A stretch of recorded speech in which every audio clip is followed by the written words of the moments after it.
Okay. Thanks, Scott, your host today.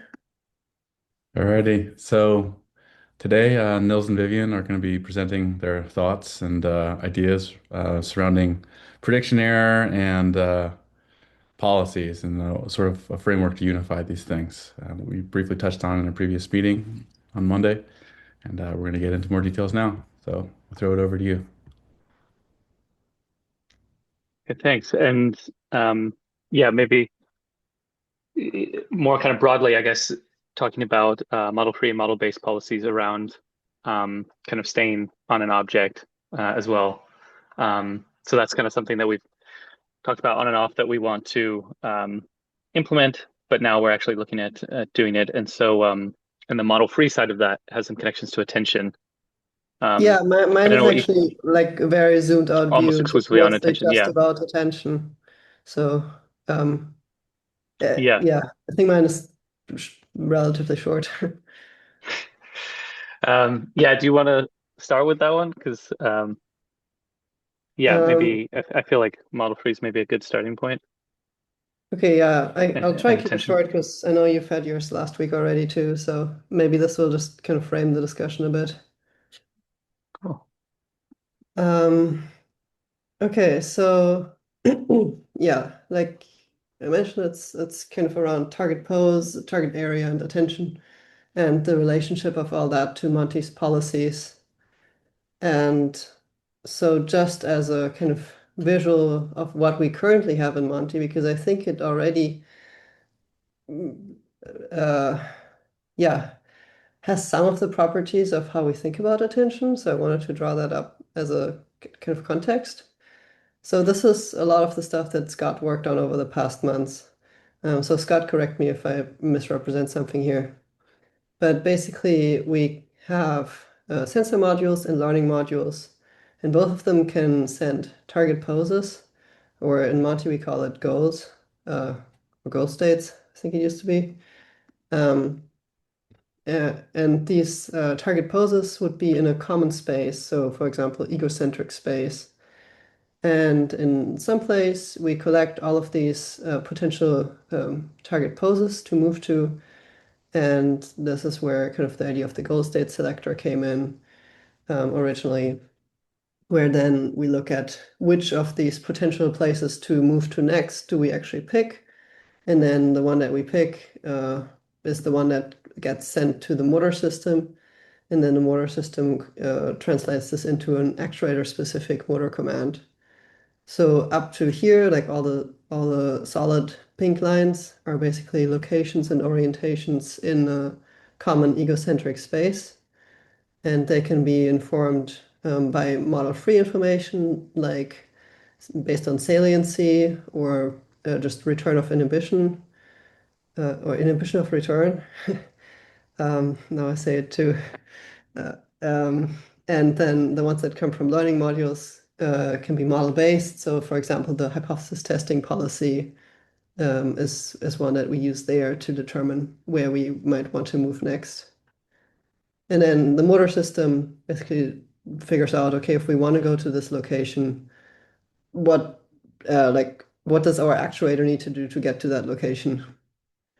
And so I thought this is kind of similar to how we think about attention in the sense that we attend to one location in the world at once, and the attended location can be determined by a model-free or model-based signals, or a combination of both. The parts that are currently not captured, the parts of attention that are not captured, they are attending to a region or an area in space. So this is always about a specific location. Uh, this is also nothing, is also always overt attention, so always about actually moving the sensor to that location. It's not covert attention of like mentally attending to it without moving your sensor there. And there's nothing around gating the input from the unattended areas. This is really just about, yeah, moving your sensor somewhere else and then you're getting input there. Does that make sense? Did I miss something here? That looks right. Just the only point of clarification is that learning modules do send poses because there are locations and orientations intended for the agent, whereas the sensor module is just sending locations. Okay, yeah. Yeah, that's a good clarification. But I guess like conceptually, it would also be possible for them to send orientations. It's just right now, Hmm. like the SailNC one wouldn't send orientations or Yeah, it doesn't send orientation because it's just a point in space to be looked at, basically. Whereas yeah. learning modules sending orientation because that orientation is intended to be the agent's orientation after jumping there, basically. Yeah. Um, but yeah. Okay. I was Uh, wa- I was wondering if you say you're not attending to an area. This is just like one learning module. But if you had multiple learning modules in a region, would that I mean it would attending to an area I mean, how does it fit into this? Would that automatically lead to attending to an area in space? Because we No. So because yeah, it's this it could be, oh, sorry, go ahead. I'm just saying it just, in general, think about it, a region and you have a subset of the region that's looking at an object. It's multiple learning modules. And so how Yeah, does so that work? the reason it's just one is because of this part here, we take the maximum, and then that's the location that we move the sensor to. So this could be multiple learning modules, and the learning module could also be emitting multiple goal states. So here we do have multiple points, and for example, they could make up a region, like based on saliency, it could make up the region of the logo or something like that. But then eventually, since the only way the quote unquote attention is defined here is by where we look at next. We can't look at a region. It's Right. just we look at a location, and so Well, that's I why. mean, I guess I guess I'm questioning that. I mean, this makes sense for a single learning module, but we do look at a region, right? We do attend to an entire area. So I just think we have to be careful not to do something that puts us in a corner later. Agreed. Yeah, that's what my next thing is about adding regions and getting Okay, all input right. to I that. couldn't see So that. I couldn't yeah, see that's why I'm that. saying here this one is really just about like if we would call this attention, it's really just about like overt attention and about looking at a new location in space. Okay. And it doesn't get the input, it's not an attended area. Yeah. Um, so then, yeah, adding regions and gating into this. Sorry, it's a bit complex to start with, but basically the idea would be that in addition to a target location or potential target locations or target poses, sensor modules and learning modules can also emit attended areas. So an area around the current sensor location. So for example, the sensor might be here on the logo, and then the sensor module might emit this full region of the logo as an attended area based on some model-free segmentation. Or the learning module might output this entire purple area based on the model of a mug that it has and the size and shape that that model has. Are And you so seeing that? Are you suggesting a single learning module can emit that area, or is it a set of them? what I was thinking it would be a single one.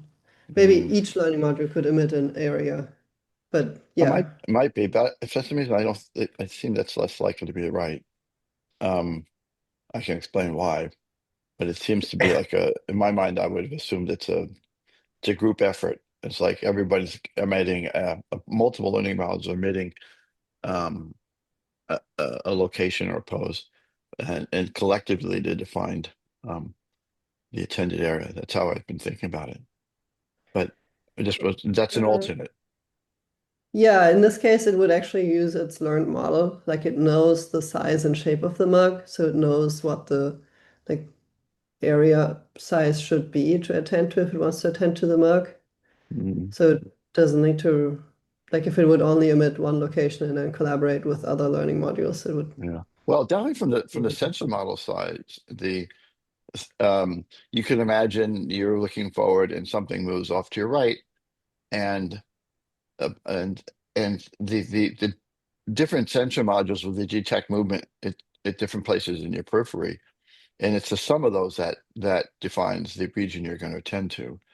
So a sensor module wouldn't be able to emit that. It would be a group of sensor modules, at least that seems to me it would. Yes.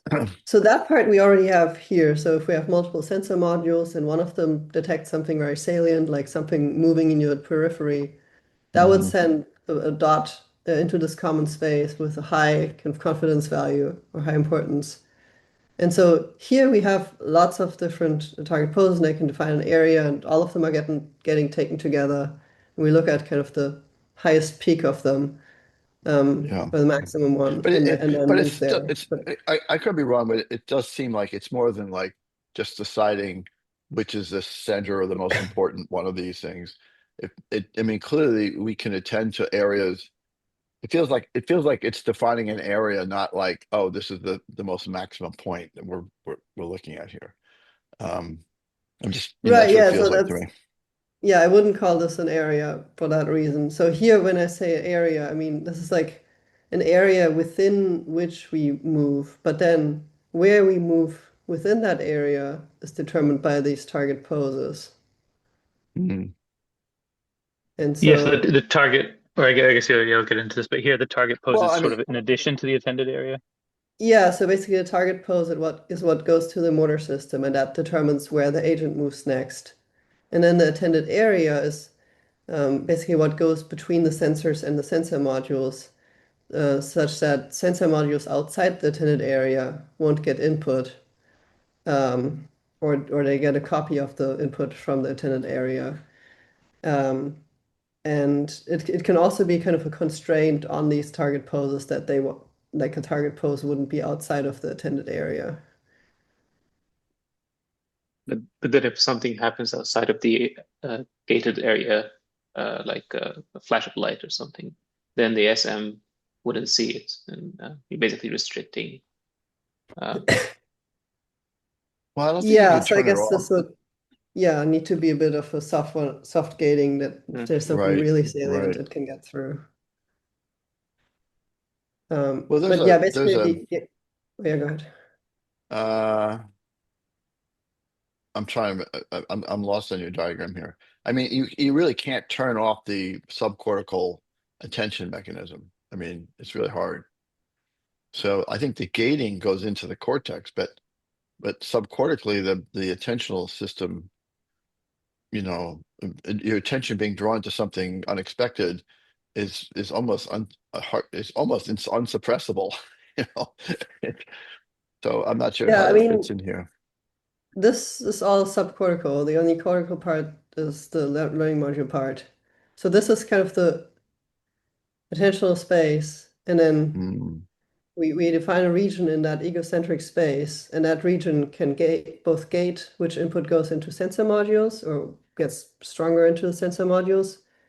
It can constrain which target poses we select within that region. And then the target poses are about where we actually move, so the overt attention. Well, I'm just trying to And think Where, then, about but I what guess I'm. the gating, yeah, because I uh, guess the gating could also happen after the sensor module, before it goes to Well, the learning that's module. right, right. It seems like it it could, seems yeah. it has to be the gating can't disable the sensor model from noticing something changed. I think that's Rami's point, right?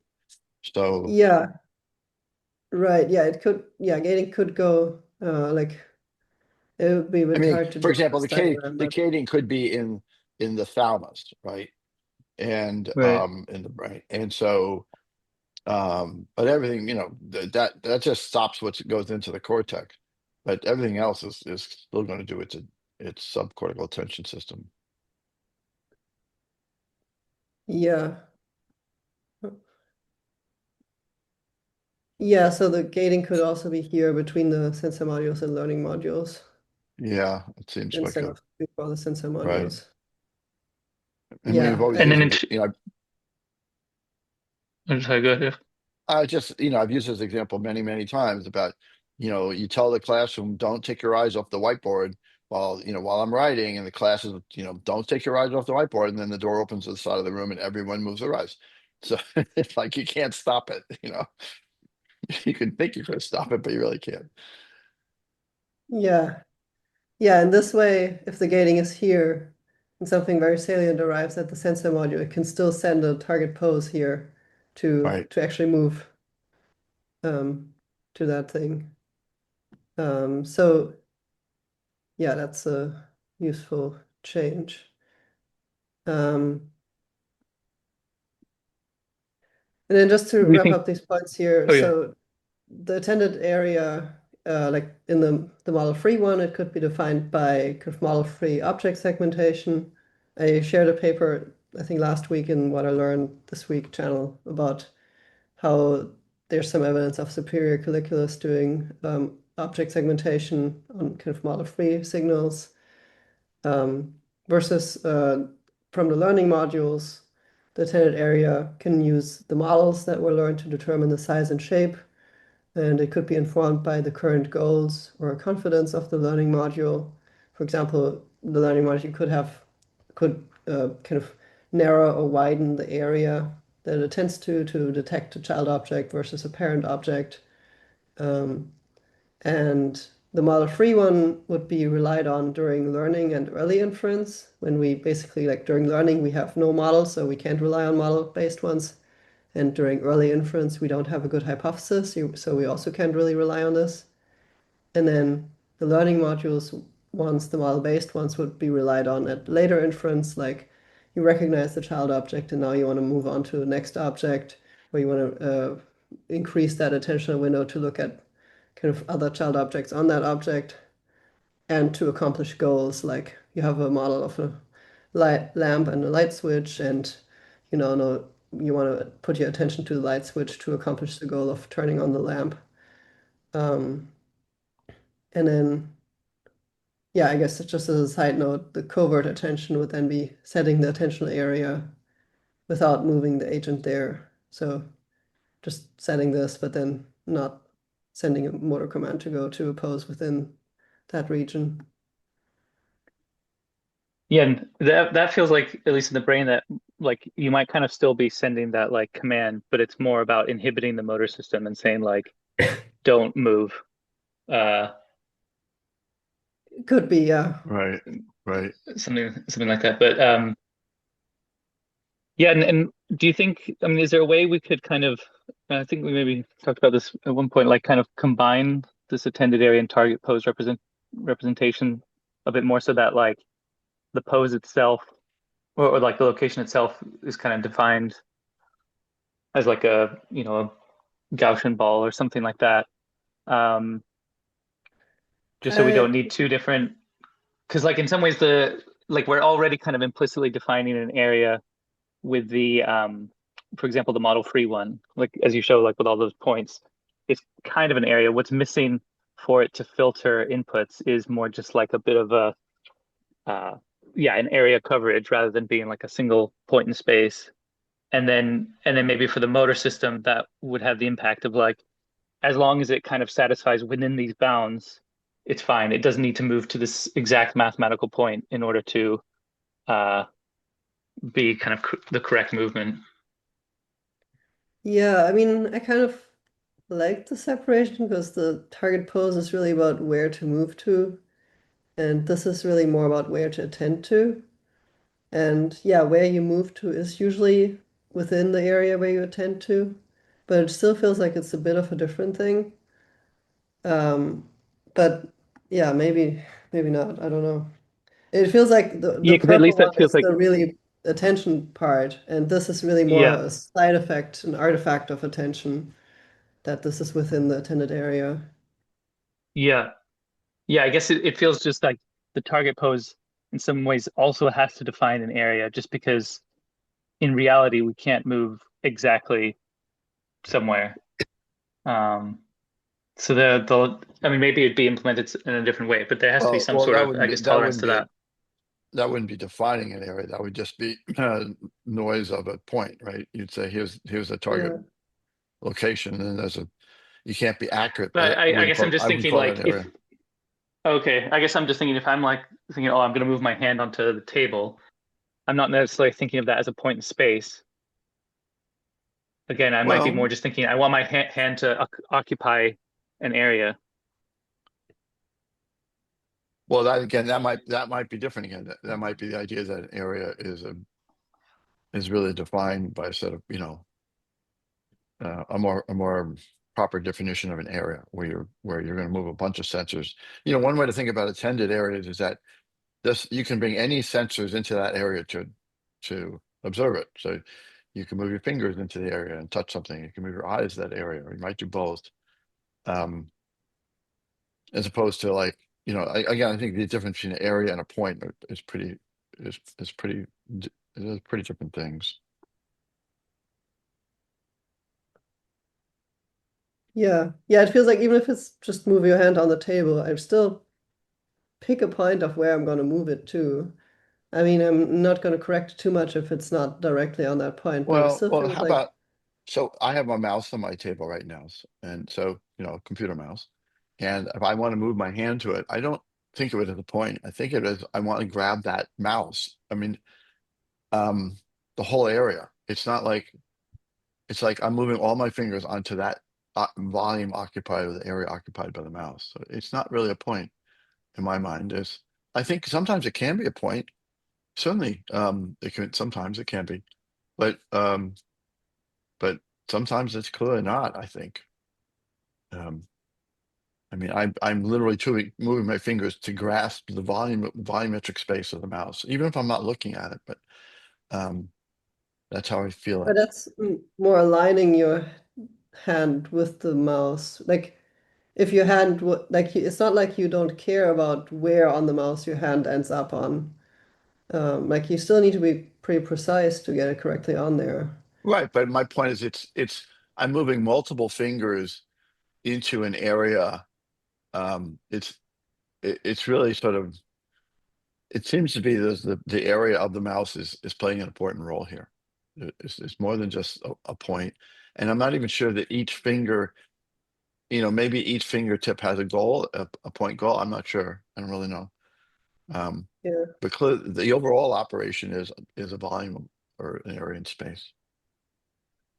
Yeah, I don't know. It's just making me think because we've talked a few times about whether like the location representation should be more like an area, and so like it's maybe clear that we probably want that for attention, but maybe we could formulate We're gonna need it to do things for more kind like of things like that. we're gonna have to do things like grasping of objects or manipulating tools or things like that. It seems like you really have to have a sense for them. I mean, those are top down, right? Those are model based. Yeah.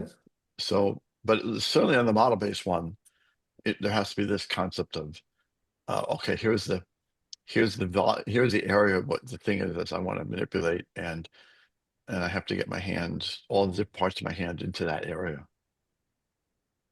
Um, I'm not Yeah. saying, yeah, I don't know how that works, but So I guess some related questions are if it is an area, no matter if it's kind of independent of the target pose or if they're the same thing, but how would the area be defined? So like would it be a radius around a location?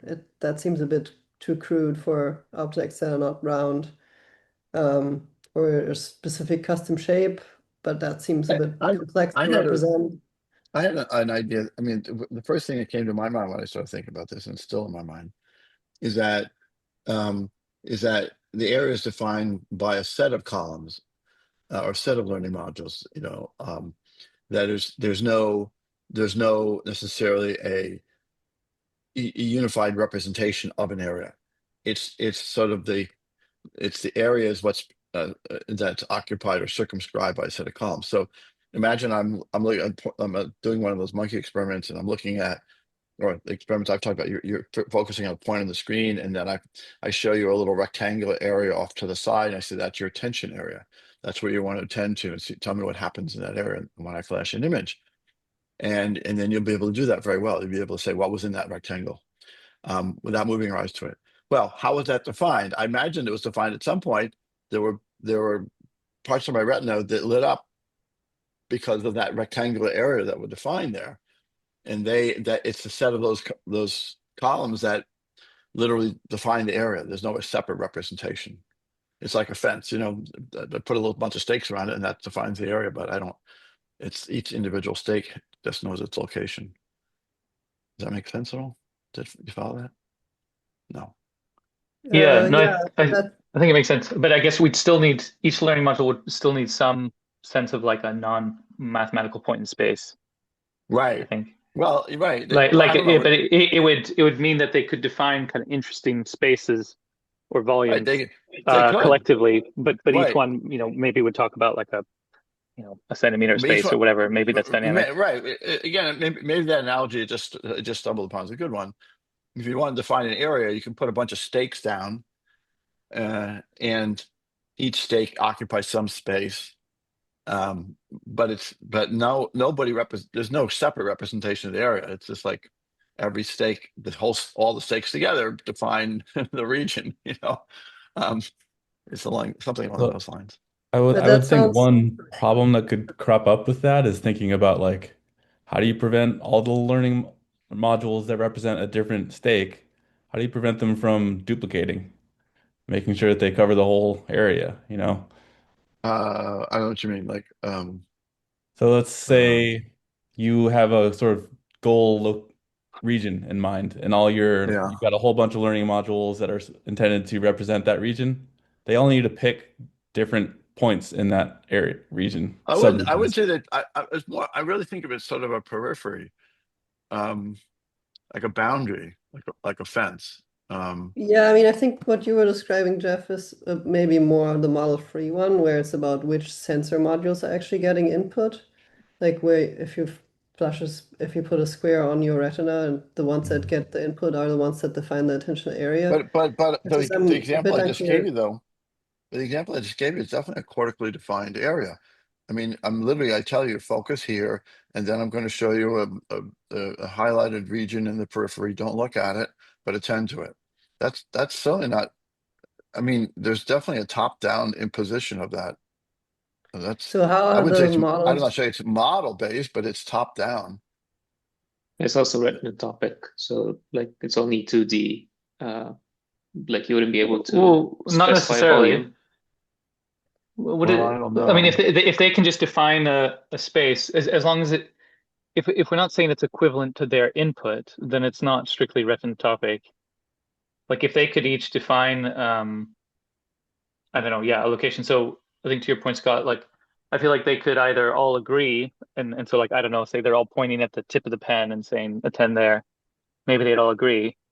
But if some of them are kind of interested in different parts of the pen, then they might all kind of point to different parts of the pen and That's collectively.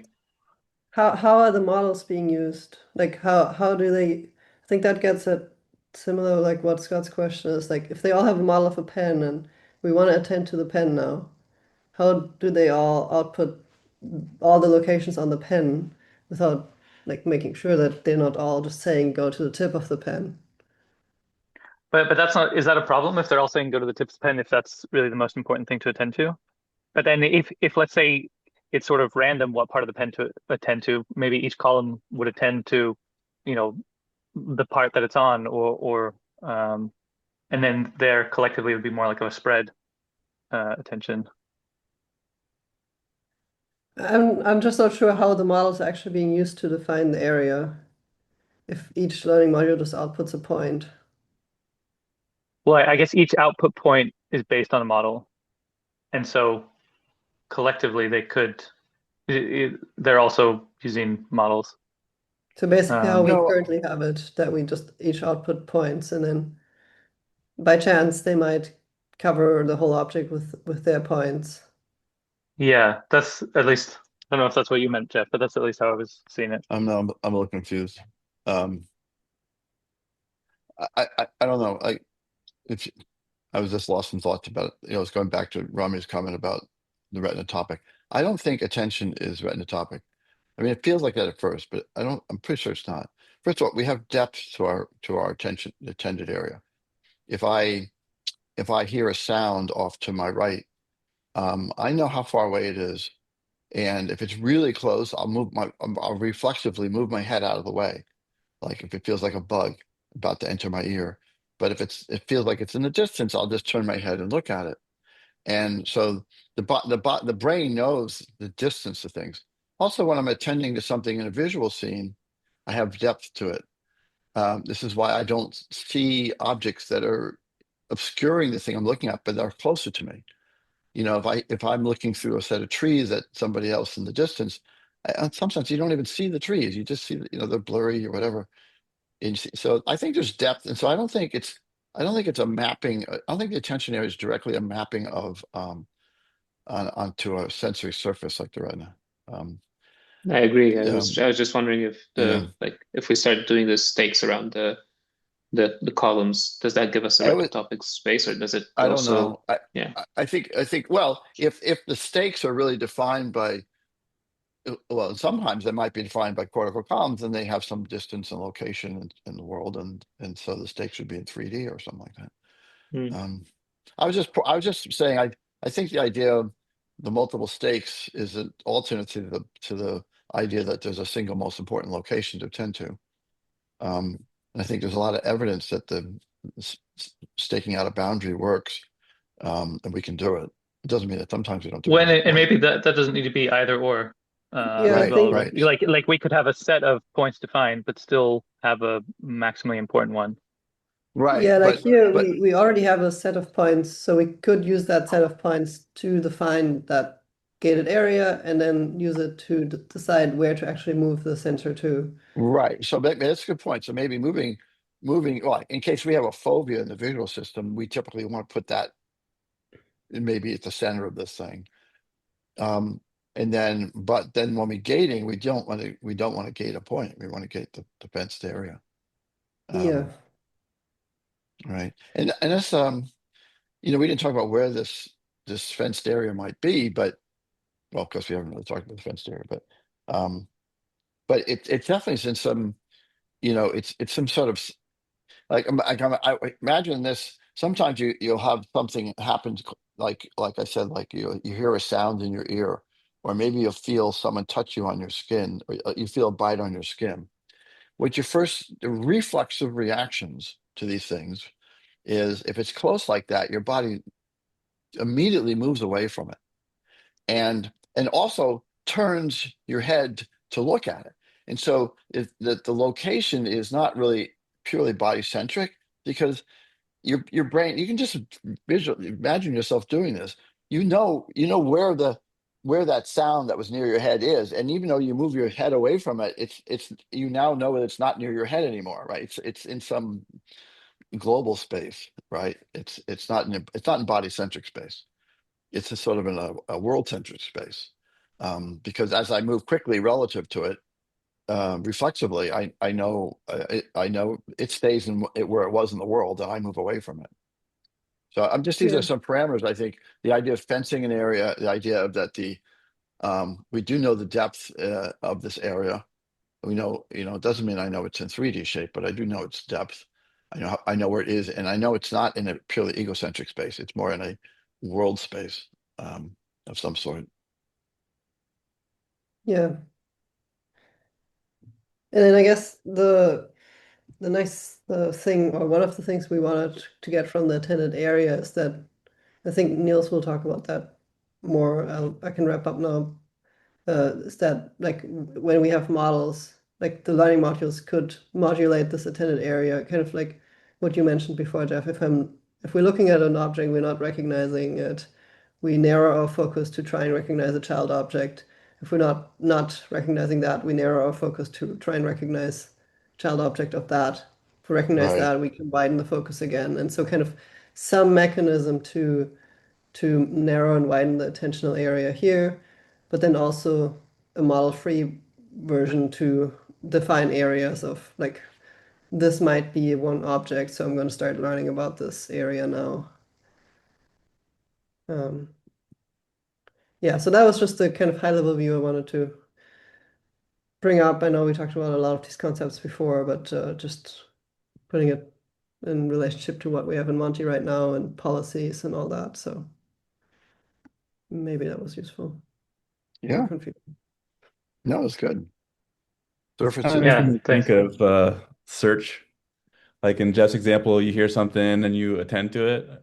Like if I heard, I don't know, a gunshot or something, or just something out there, I don't know exactly where it is, but I've got an area in space in mind, and I'm going to look over there and then I'm going to search until I find the point. So it kind of starts off as like an amorphous area, the area that I want to attend to. And then I continue searching in a point-wise manner through that That area. might be the amorphousness maybe just due to the resolution of the sensory system. Like a sound, it's interesting that you can even locate a sound as accurately as we do, right? I Yeah. mean, it's like, I'm sitting there looking at my screen, and if something fell off a shelf behind me right now, I would have a sense of how far away it was. And I would have a sense of the distance, where it is in the radius of my head. Mhm. Um, and we use all kinds of clues, including the echo and the reverberation. All kinds of weird shit happens that you can somehow determine its location. But it's going to be pretty amorphous, right? It's not like I can't say, oh, I heard the shape of a book falling off the shelf, right? Right. um But I so also know but that it's amorphous. Like well, it's not that yeah, because I do continue to search once I go into that area. maybe, but You know? sometimes it could be very accurate. Visually, I can imagine visual disturbances in my periphery that are sometimes quite amorphous and sometimes quite precise. Or more precise. I don't know how precise. It's the resolution of the retina out there is pretty low. Um, yeah, so It it feels seems like that it relates to the attention window being wider or narrower at different times. Like right. as you say, Scott, like when you first hear that sound, we don't really know where it comes from, so our attention area is broad, and that's where we're going to attend to. And then, but once we've like seen, oh, okay, I don't know, there's someone, a hunter in the distance or something, then obviously the attentional window can be narrower. Um, yeah, which I guess just Yeah, emphasizes again that we can be pretty flexible with I think it's pretty dynamic. how big the This attention area attention is. when right, you can go smaller, Sure. you can go larger. If I saw something moving in the bushes to my right, and it was a very small thing, and I look over there, and then all of a sudden I see this other things moving with it further apart from it. I say, oh, it's a bigger animal than I thought. And then my attention area would broaden out to the whole animal. Um, Uh, in that case, the stakes would be the parts of the that are moving in the bushes, right? So if there's lots of parts that are moving in the bushes, not the bushes, but behind it, then that would define a bigger staked area. on the topic of like localizing sound, has anyone tried hearing this like virtual barbershop clip? This I think went viral maybe like 15 years ago. But if No, you have headphones, I can share it after in Coffee Corner. But that's basically, kind of you get like a virtual haircut. But if you have headphones in, because they recorded it with two microphones positioned the same distance as a person's head, and it's a stereo, channel, your brain basically kind of recreates the sort of audio environment, the 3D audio environment around you. It's pretty amazing how kind of realistic it feels. I saw an entire play like that once. Everybody Oh, in the interesting. audience, everyone in the audience had headphones on, and I can't remember the details of it. There were actors on the stage, but and they were performing things, but the whole point was to listen to it, not to watch them. And so all the sounds moved just like you said. Everything was like you can hear things being. It was they recreated a scene that wasn't actually happening on the stage. The whole play was Yeah, like this. interesting. It was interesting. It was pretty good. It was pretty effective. It's probably just like the barbershop. Then you Yeah. open your eyes. You open your eyes and you see actually how they're doing it. The actors are up there, but they're not acting. They're making these sounds, and they're using tools to do that. And and That's then funny.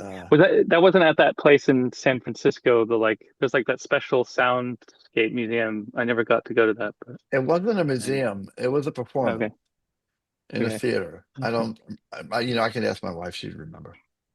Um, right. And they had multiple microphones. That was the trick, right? They had lots of different microphones. They would move these microphones around, and they could control what comes in the different parts of your ears.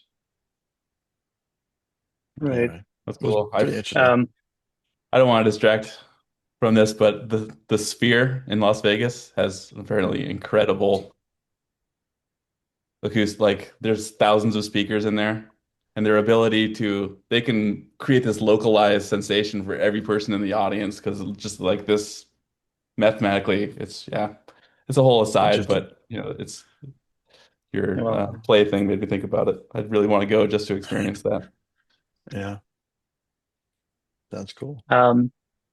nice. So yeah, I'll continue the discussion then. I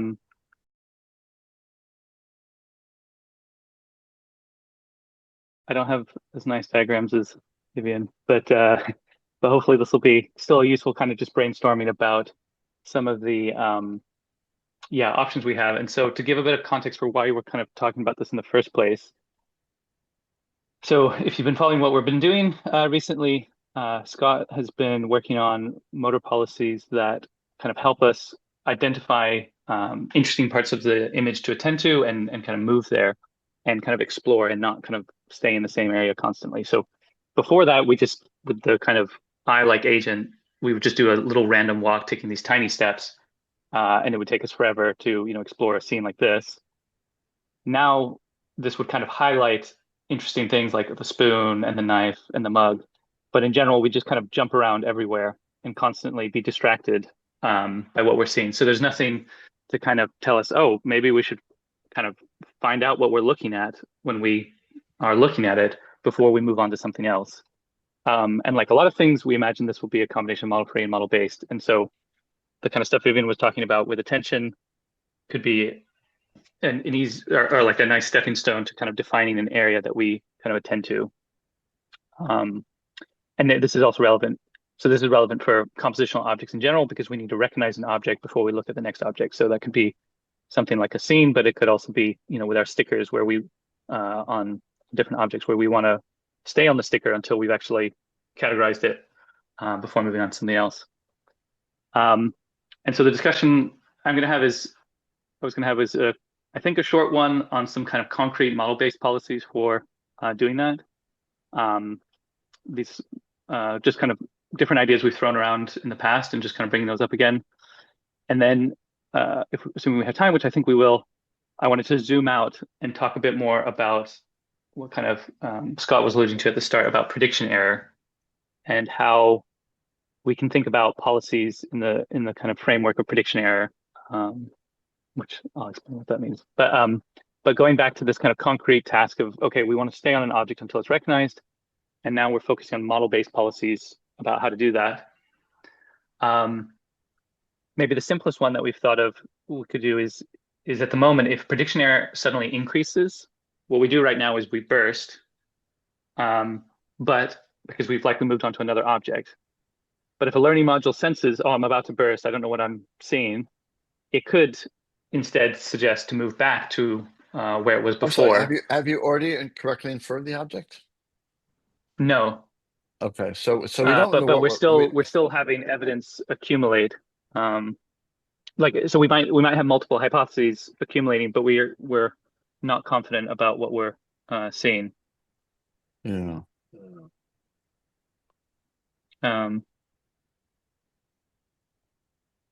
And then, but then once the learning module is kind of confident about what it's seeing, so kind of happy to move on, it can kind of stop this policy. So that would enable exploration through kind of any model-free signals. So again, so in this case, you have some hypotheses, and then you're saying if you're, could you explain just number one again? Yeah, so maybe as a concrete example, like if I was on this, the word prediction area is not I'm not comfortable with that as fluid with this. Right. Okay. So is that the given my hypothesis the error I have, or?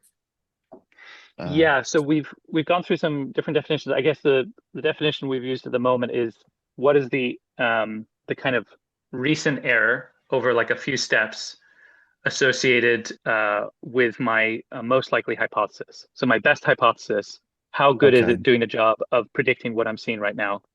And in general, we'd kind of smooth it over a series of steps rather than looking at the moment right now. And so this kind of, you can sort of think of it as the inverse of the slope.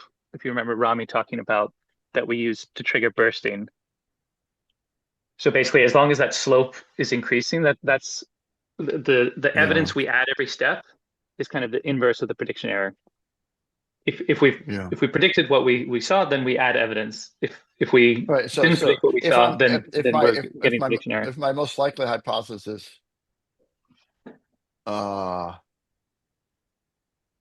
I'm just wondering, say for example, could you still be on the logo? You're on an object, And could the prediction error still go up just because your most likely guess was wrong? But you haven't really left the object? Could that happen?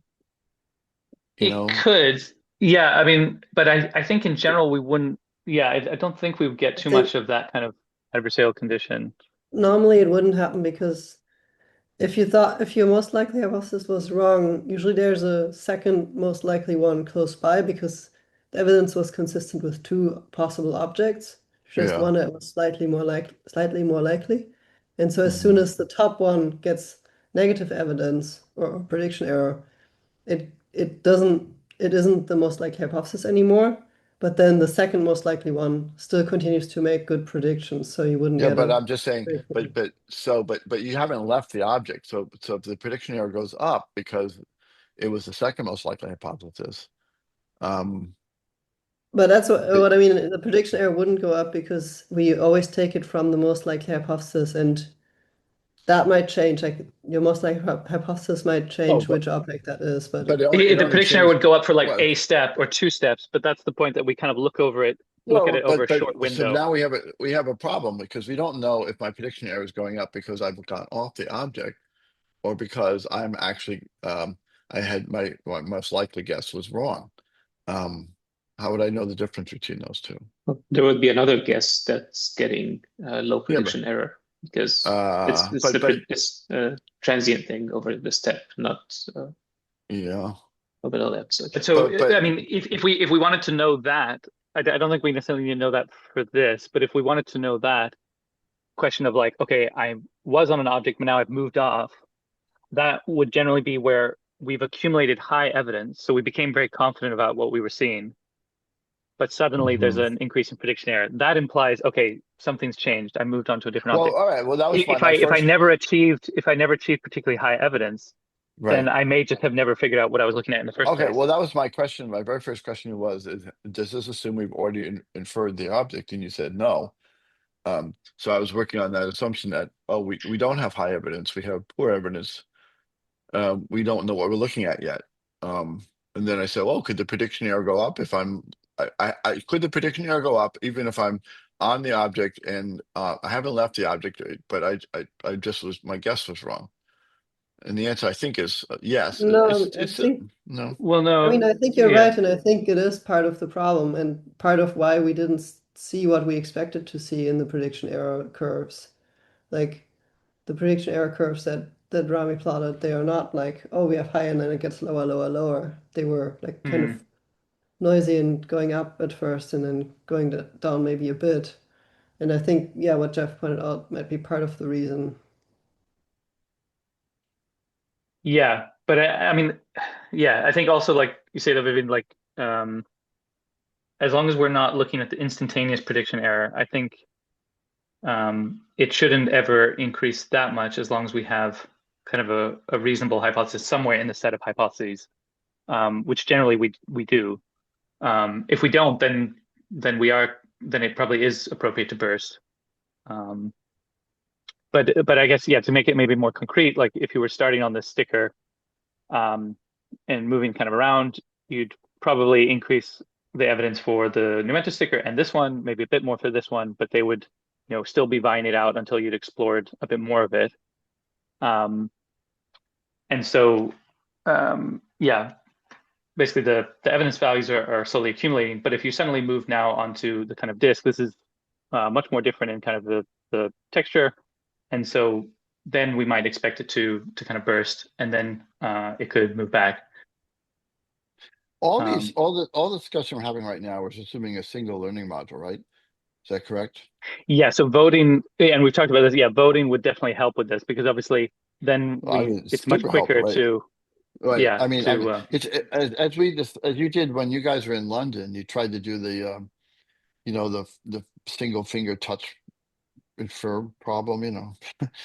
It's yeah just imagine if if I just had one finger and I want to recognize an object, it's really, really hard if I just lift the finger and touch it on different points. It's far, far easier to move it around continuously on the edge of the object. And the same would be true, I think, also if you're looking at this through a straw, it's almost impossible move the straw in a not, move it, right, jump around different points and recognize what you're looking at. You almost have to move it smoothly or something. So I'm just wondering. And of course, if I have lots of things that are voting, I don't have that problem. Um, Yeah, so I I'm think you have wondering. it to a much lesser degree. Like if you look at the scenes, we can probably flash infer the objects in most cases. Like we can just move once a kite to the plate, then one to the fork, one to the mug. That's fine. But Yeah, then I think there will be cases like when there's an unusual object or unusual pose, like the picture in the bottom right, where you might be like, oh, hang on, let me do a double take on this cutlery right. piece. Is this a spoon or a fork? I have to do a couple of saccades there to actually recognize it. Actually, I don't see. Is there? Oh, that a fork? I thought that was liquid coming off the plate. From Maybe you didn't on make my enough screen. saccades. Well, no, it was too small.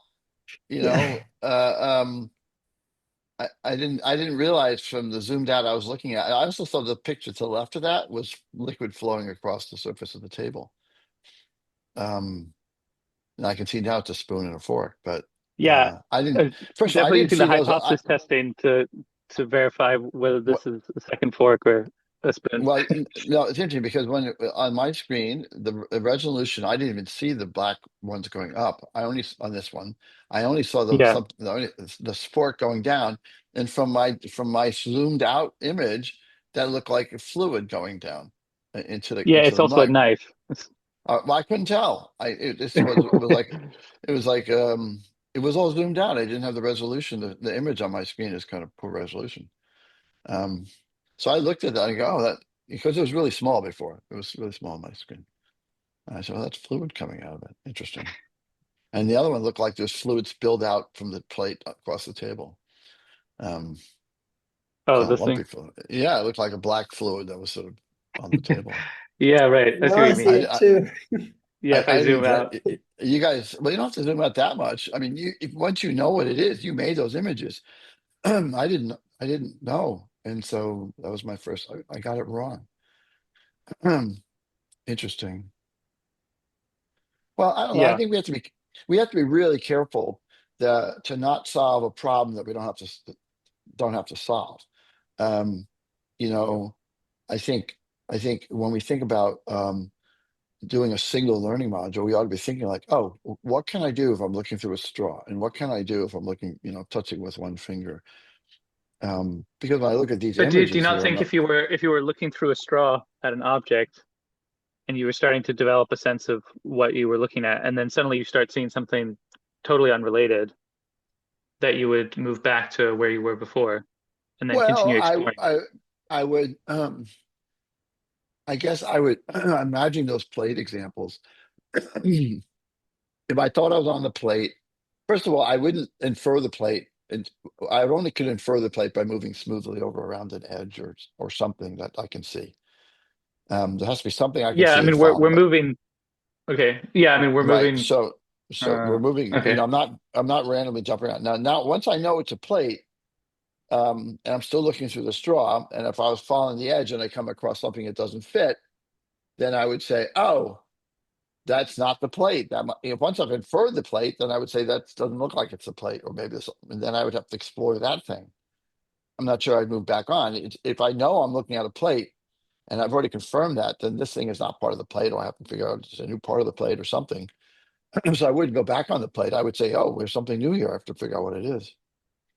Um, But that's kind of if how you're it's. still trying to infer the plate, I don't know, maybe like Right, the more right. realistic example, like someone's asking you what book is this or something, and so you're looking across the cover for kind of Right. details, and suddenly you start seeing like a table or a mug or something like that, um, Yeah. or something that looks Well, like I another think book, then here this you'd is weird because at one moment we're saying, well, we have an hypothesis it's a plate, but we don't know it's a plate, and the other plate says, it's like yeah, it's hard to be halfway there.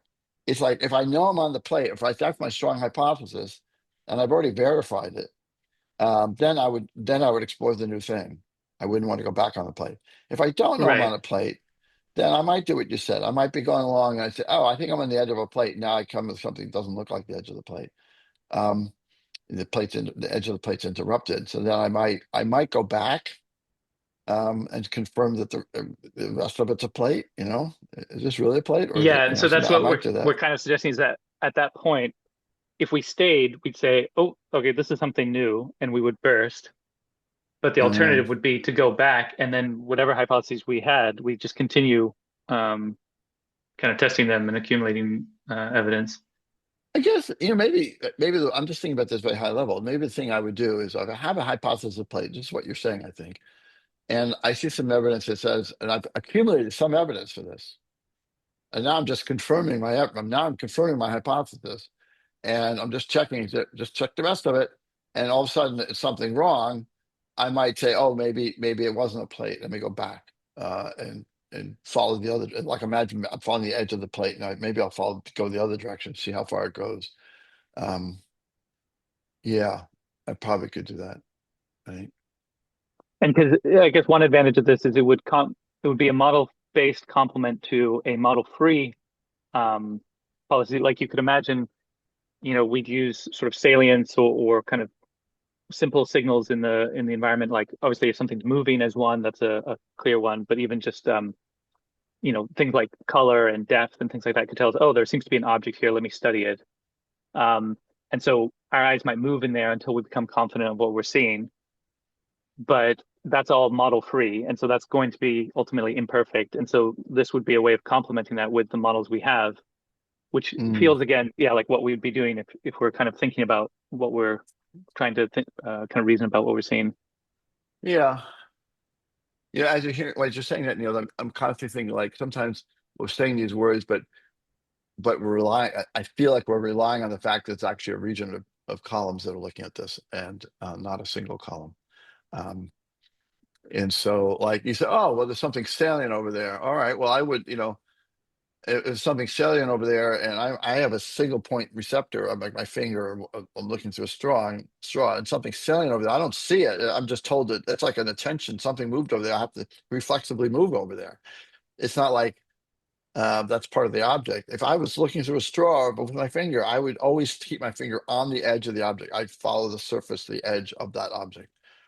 I don't think I'd ever take it off until I know what it is, because I can't see anything else. Going elsewhere is like jumping into the abyss.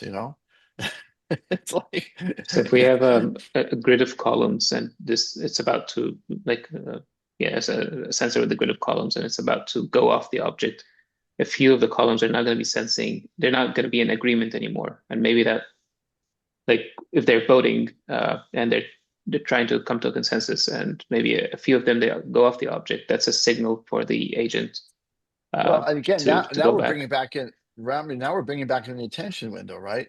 Because look, when I look at an object with my eyes open normally, and I was hinting at this in some stuff I wrote a couple of days ago, and you can imagine, what part of the retina is being activated by that object. Let's say it's a triangle, and now I move my eyes.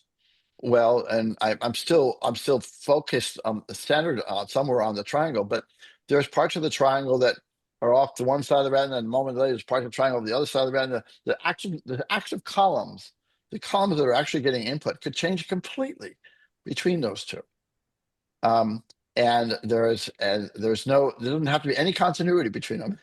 It's just, but the whole system knows.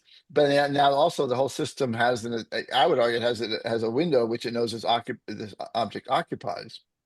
And so even though my eyes move, the attention window would still be the same. And so, it's sort of like saying once I recognize it's a triangle and I move my eyes around on it, I'm really not noticing anything else that's out of the triangle. And columns that are sensing out of them would be outside of the attention window, and we wouldn't be letting them vote. But unfortunately, I think these things are really combined together. This movement policies, the attention window, and voting. I think it's hard to separate them out completely. I mean, we can do a single column like a straw, like a finger, but we have to be careful that we don't slide into voting and multiple columns. Does that make sense? I don't know if. Yeah. Yeah. Yeah. And What's in terms of what what you what were was the saying, what's wrong with what was the idea of moving away from following the edges of an object? I mean, it sounds like you wanted to get away from that. Oh, you mean so like we're looking through a straw or whatever? Yeah, right, right. No, I mean, we didn't want to get away from that necessarily. It's just we want to like we need something to inform us how to move. Um, and yeah, we can use model free signals, and that's probably what we're going to implement first. Um, but generally, that's more going to again define like an area. Um, Would it? I but mean, do you mean like what we do with the finger kind of thing, where we follow right, well, the the thing sort of or the curvature? straw, right, right. So all right. So somehow I've directed my center patch someplace, but now I'm on an edge of something. I'm on some feature someplace. It has to be some feature that would be useful as looking. So I got some feature coming in the center patch. What would I do? I would think I would naturally follow the contours or whatever the object is. Right. I wouldn't move off of that if I could avoid it. And so the model free that would be a model free policy. Just follow, stay on the edge of something. Traversal I on guess the. the very practical problem we have at the moment is the stickers on the object's data set. The sensor patch doesn't stay long enough on the logo to recognize the logo. It moves off of the logo too quickly. And so the logo doesn't really have any like three-dimensional edges or anything to follow. There isn't anything that distinguishes it I mean, I from guess it's got 2D the edges we could follow, but shape. it's Well, it has yeah. edges. It Yeah. definitely has edges. It totally has But then you're edges. just following the white outline, which doesn't help you distinguish the logos from each other. Uh, True, I guess. But this is like the blind people touching the elephant type of thing, right? If there's an object in front of me and I'm touching it with my finger and it's a big rectangle, I go around it. Well, I wouldn't know to even sense in the middle to see if there's another object in the middle, like a hole or something like that. How would I know that um, if I'm just a single sensor patch? How would I know that? Uh, I don't know. Yeah, I so mean, so I guess yes, yeah, I could miss the details. practically assuming we know the object, we could use the hypothesis testing policy for that. But I'm just trying to think. Yeah, it feels like the continuous movement is kind of like you're saying, Jeff. Like that's something we do when we are looking through the straw. Um, Right. But anytime we're talking about a single column here, a single learning module, we're talking through the straw. So well, that's but what I'm that's the saying. way. I mean, when in reality, a single column will only get the straw input, but we'll be doing saccades. Well, in Um, reality, I'd have multiple columns getting input, right? I would be yeah, trying to vote with an attention window. And right. I could be widening or narrowing that attention window, trying to vote on something. And I could narrow down my attention window to be very small, but even then I'm still gonna have multiple columns. And uh and then I might follow like we were looking at the picture where I thought the utensils was liquid. Well, then I had to see the utensils to see that that was a knife coming down or fork or whatever. I had to like really narrow down my attention window to look just at the tines. And, there it is. I missed it. The big picture, I didn't see that. Um, I made the incorrect inference. Yeah. Like, I don't think Um, this obvious, everything you're talking about seems to make sense.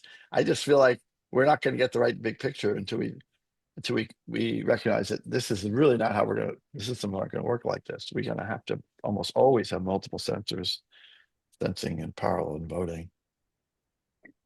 And then you yeah, have then yeah, and then you have we keep debating whether we should finally switch over to just yeah doing more voting in our kind of baseline setups. And so yeah, maybe I with think compositional objects, it's starting to I, get to that I time. right maybe you know theoretically I've moved on, right? Theoretically I'm trying to spend all my time thinking about how multiple columns work together, the attention windows, we did a nice job with the compositional objects. um, but attention windows and voting and reference frames and all this kind of stuff, like we have the shared learning. We're struggling with that. So it might be a good time to start, instead of to free ourselves from the shackle of single columns. They're like, okay, let's figure out these policies if we had multiple columns active at once, and deal with the tension issue. Like if I was thinking, if I was looking at the edge of the logo and it's a white border of the edge of the logo, well, I obviously the rest of my retina is picking up the high frequency and color components of the words. And so I know that even if I'm tracing the edge of the circle or I'm tracing the edge of the white thing, there's information there that it's telling me you should attend to this space. I don't have to, I'm not going to stumble upon it with my straw. There'd be something that says, hey, there's something occupying a lot of activity in this area here. You should look at it. Yeah. I mean, because what we do at the moment is kind of a weird hybrid where it's sort of like a full brain subcortically because we have a full visual field, but then we've restricted the cortex down to one column. So we have, it's a little like almost people with blind sight or something like they have this full visual field in this ancient with their ancient structures and so can attend to things, but they don't really know what they're going to be Right. attending to until they look at with that single straw column. Yeah. Well, my mother had macular degeneration, and so when she looked at something, she couldn't see it. And the only way to see things is you had to look away. So the periphery of her retina would work. Um, yeah. That was it's just what you're saying. She knew where to look, but as soon as you looked there was nothing to see. It was like, ah. Oh You're right. gosh. Just sitting here thinking about this, maybe this is obvious. We were talking earlier about how attention windows can be defined by sort of movement in your periphery. Well, clearly, looking at the logo, my attention window is also going to be defined by high frequency components, visual static high frequency components. There's clearly there's an area defined by there's multiple areas defined in this image. There's the circular area, there's the rectangular, the logo, there's the word, each of those has its own sort of area that it occupies with a fenced area. It's not a fence of movement. It's a fence of sort of spatial high frequency spatial change or something like that. Yeah. But yeah, Edges. and so the problem right now is we tend to just jump around from each of those from one to another. I There's think nothing. Right.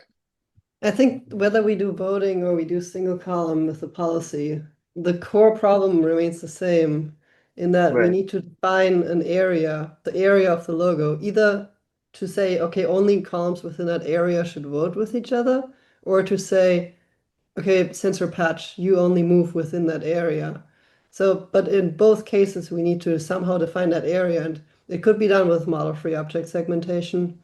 Or yeah, once we have a better hypothesis, we could use some model-based Okay. Well, all heuristics. right, but we have to be really clear. This is back what I think you're saying what Niels just said. It's like subcortical, you're assuming we have the whole apparatus, but cortical, we have one column. Okay. So Right, subcortically, yeah. clearly that logo, there's a it seems really obvious to me. There's a model-free policy for recognizing this, not recognizing, but capturing the area of the circle, like the circle boundary. Then there's one for the rectangular boundary of the logo. There's one for each of the components of the logo. And those are, because if that logo didn't have English words, but it had Cyrillic or something, I'd still see the words as separate words. And I know that those are the places I'm supposed to look. So it's model free in some sense, that I can attend to that. So if we're going to do more work on this, maybe we should develop that subcortical model free to include that kind of um, it's almost like you're narrowing your attention window down to you get a set of fence posts that define some area. Then you say, okay, that's an object. And then you can narrow it further and you get a different set of fence posts around the rectangle. You can say, oh, there's a different set of fence posts around the logo, the graphic in the logo. But there's always going to Yeah, be some sort of set of fence posts that define and that can be defined through movement. That's a clever thing. When you see things moving in the periphery, it's the movement which catches you. And then if they stop moving, you can't see the animal anymore because those high frequency components are hidden amongst the trees. Um, but in the case of this logo, the high frequency components are static, and you can say, "Oh yeah, I know where it is." So in both cases, you've got either it's a change or it's a non-change fence defined area. Yeah. Yeah, and I think there are various kind of model-free signals we could use to define areas in space, and the model-free part could do a lot of the heavy lifting of defining the shape of the area, and then the learning modules could define kind of the size. Like, do I want to narrow down my attention to a smaller subcomponent of this object, or widen it to the parent object? Um, or do I want to like move on to something else because I know what I'm looking at right now? Right. So that's a good way to think. I think what you just said is we developed this model-free system that uses areas. And then Yeah. after that, we can try to infer with a single column, two columns, one modality, many columns. It doesn't really matter. But there is Yeah, a right. As soon as we have this attentional area defined by model-free signals, we can use that either to define which columns are voting with each other or to define where the single column is moving. Right. right, and that's of course all voting is doing is allowing multiple columns to do the work of movement. It's like you're Yeah. substituting Right. movement for multiple people saying at the same time. Here we are. Um, yeah, I like it. The way you phrased that was really great. Right. But we should always So refine it with model-based signals, right? So like we start with model-free, some rectangle primitive or something, and then as we get a better hypothesis, we can refine that attention well, I think window. it only works if you can define the hypothesis. I mean, if you can come up with a hypothesis, again, if the words were in that logo were some, Arabic or something, which I can't, no idea how to parse. I don't even know where the beginning and the end, but I could see that it's a word. Well, I guess then at that point, I'd have to start narrowing down until I find something in the writing that I can recognize. You know what I'm saying?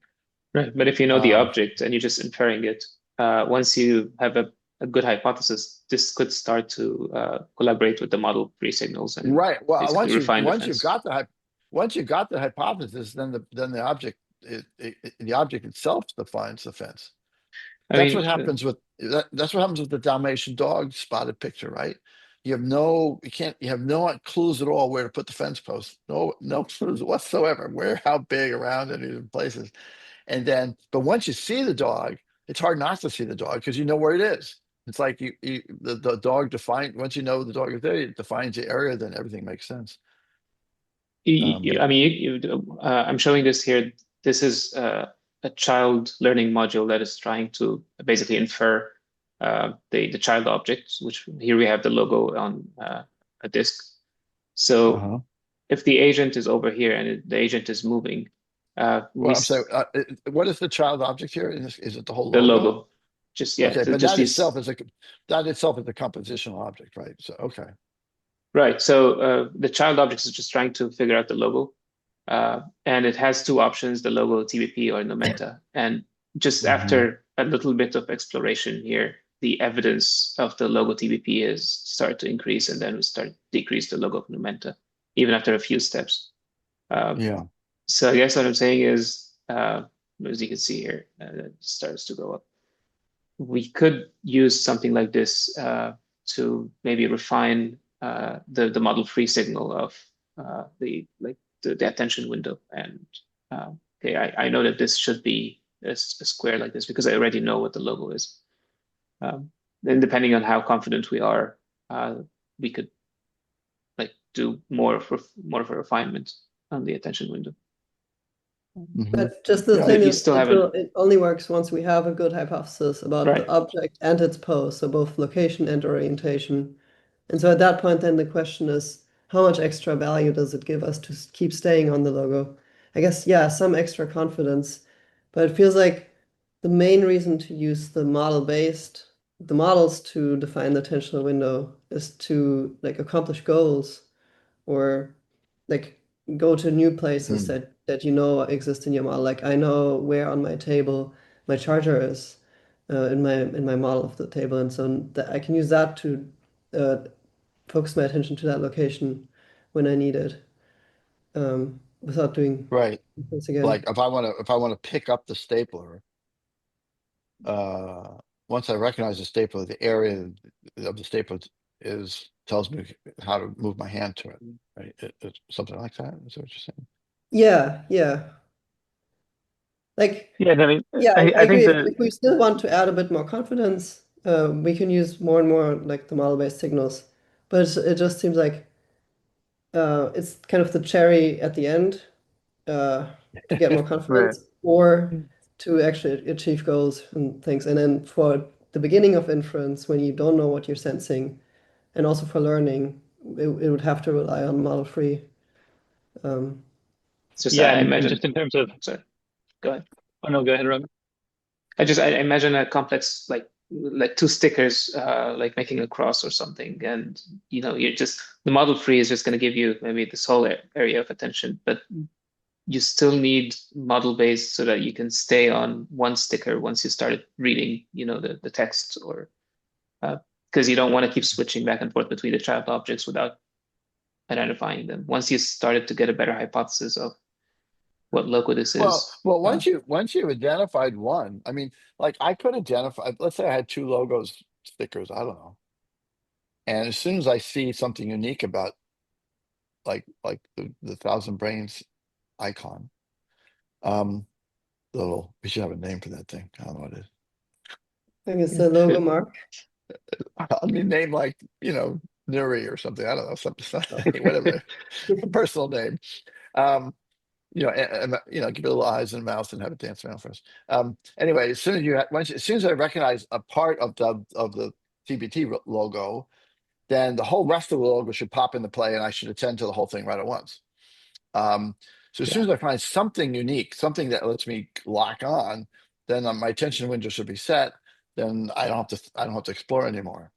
But Um, is it binary like that, or like as you get more and more confident because you're well, uh, sometimes it's pretty binary. I picked an example where it is binary because the the little icon we use for the Thousand Page Project logo, it's unique. Doesn't appear anywhere else in the world, as far as I know. So I see that it's the logo.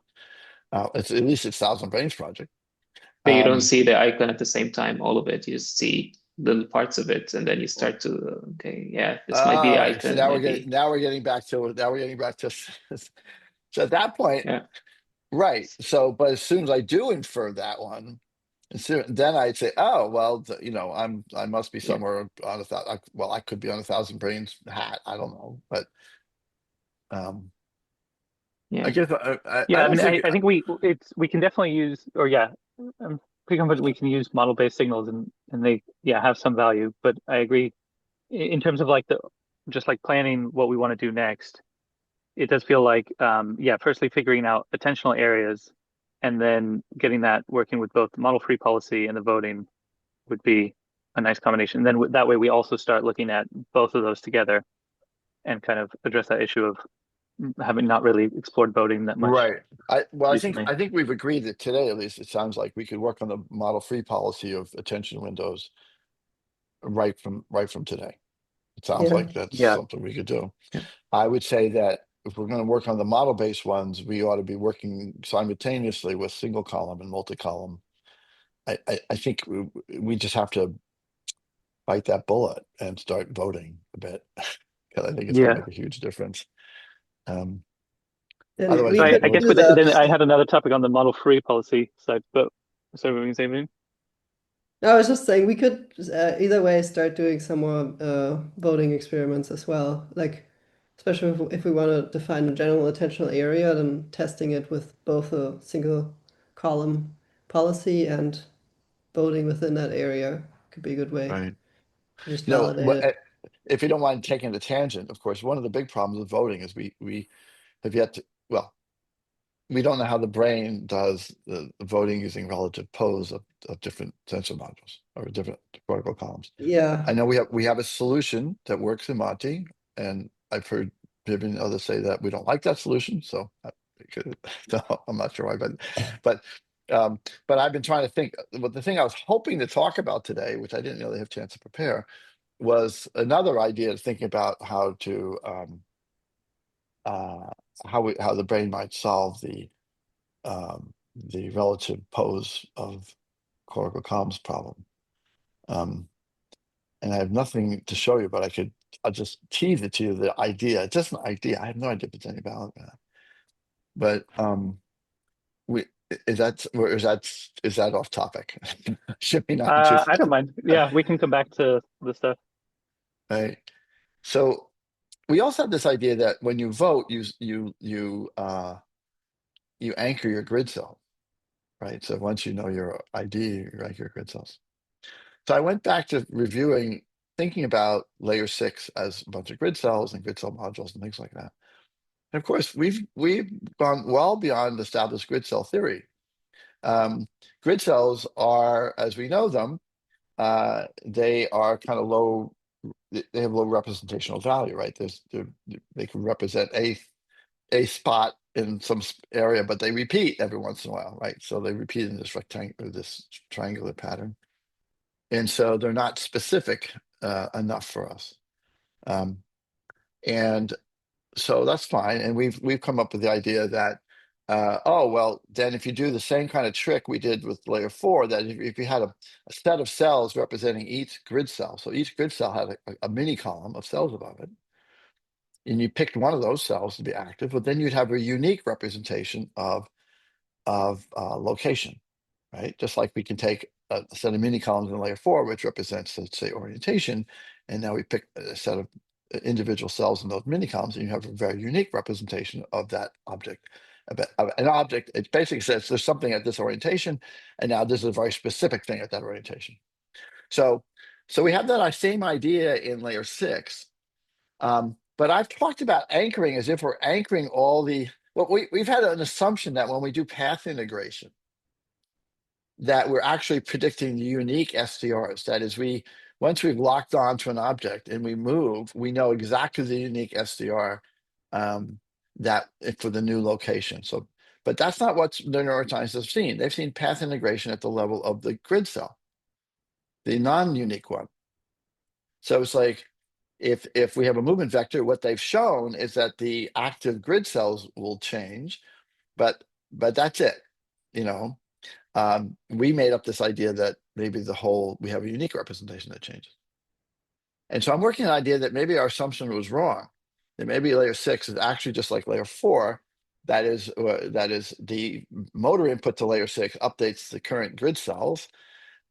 Just like the sensory input to layer 4 updates the current mini columns of orientation, but the unique SDRs are different, and maybe we can't actually do those. Maybe we can't do path integration of the specific location, and that's a big loss, because that means if I know where I'm on an object and I move, I may not be able to predict exactly what I'm going to see next, but there's ways of getting around that. And then the next thing, so this is one idea I'm working on. And the other idea I'm working on, this is interesting. This is a little hard to describe. But you can think of like these cells there's like a bump of activity. So grid cells are on this like two-dimensional sheet.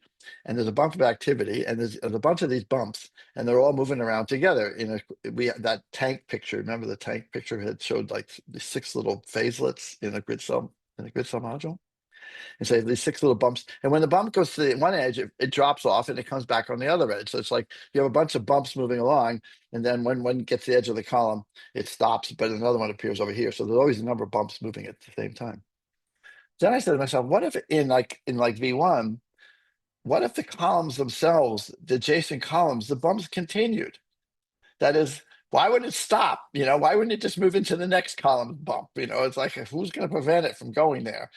And it's the idea here is that maybe this is really crazy, but maybe there's a way that all the columns that are observing the same thing, their bumps of grid cell activity all get coalesced into one big pattern that's moving around, as opposed to each column have its own little set of patterns that are moving around. So these are sort of crazy ideas, but all I'm pointing out is we still have a big problem to solve with a bunch of things related to locations, a bunch of things related to shared learning, and a bunch of things related to poses of columns while they're voting. And there might be a single solution to all of them.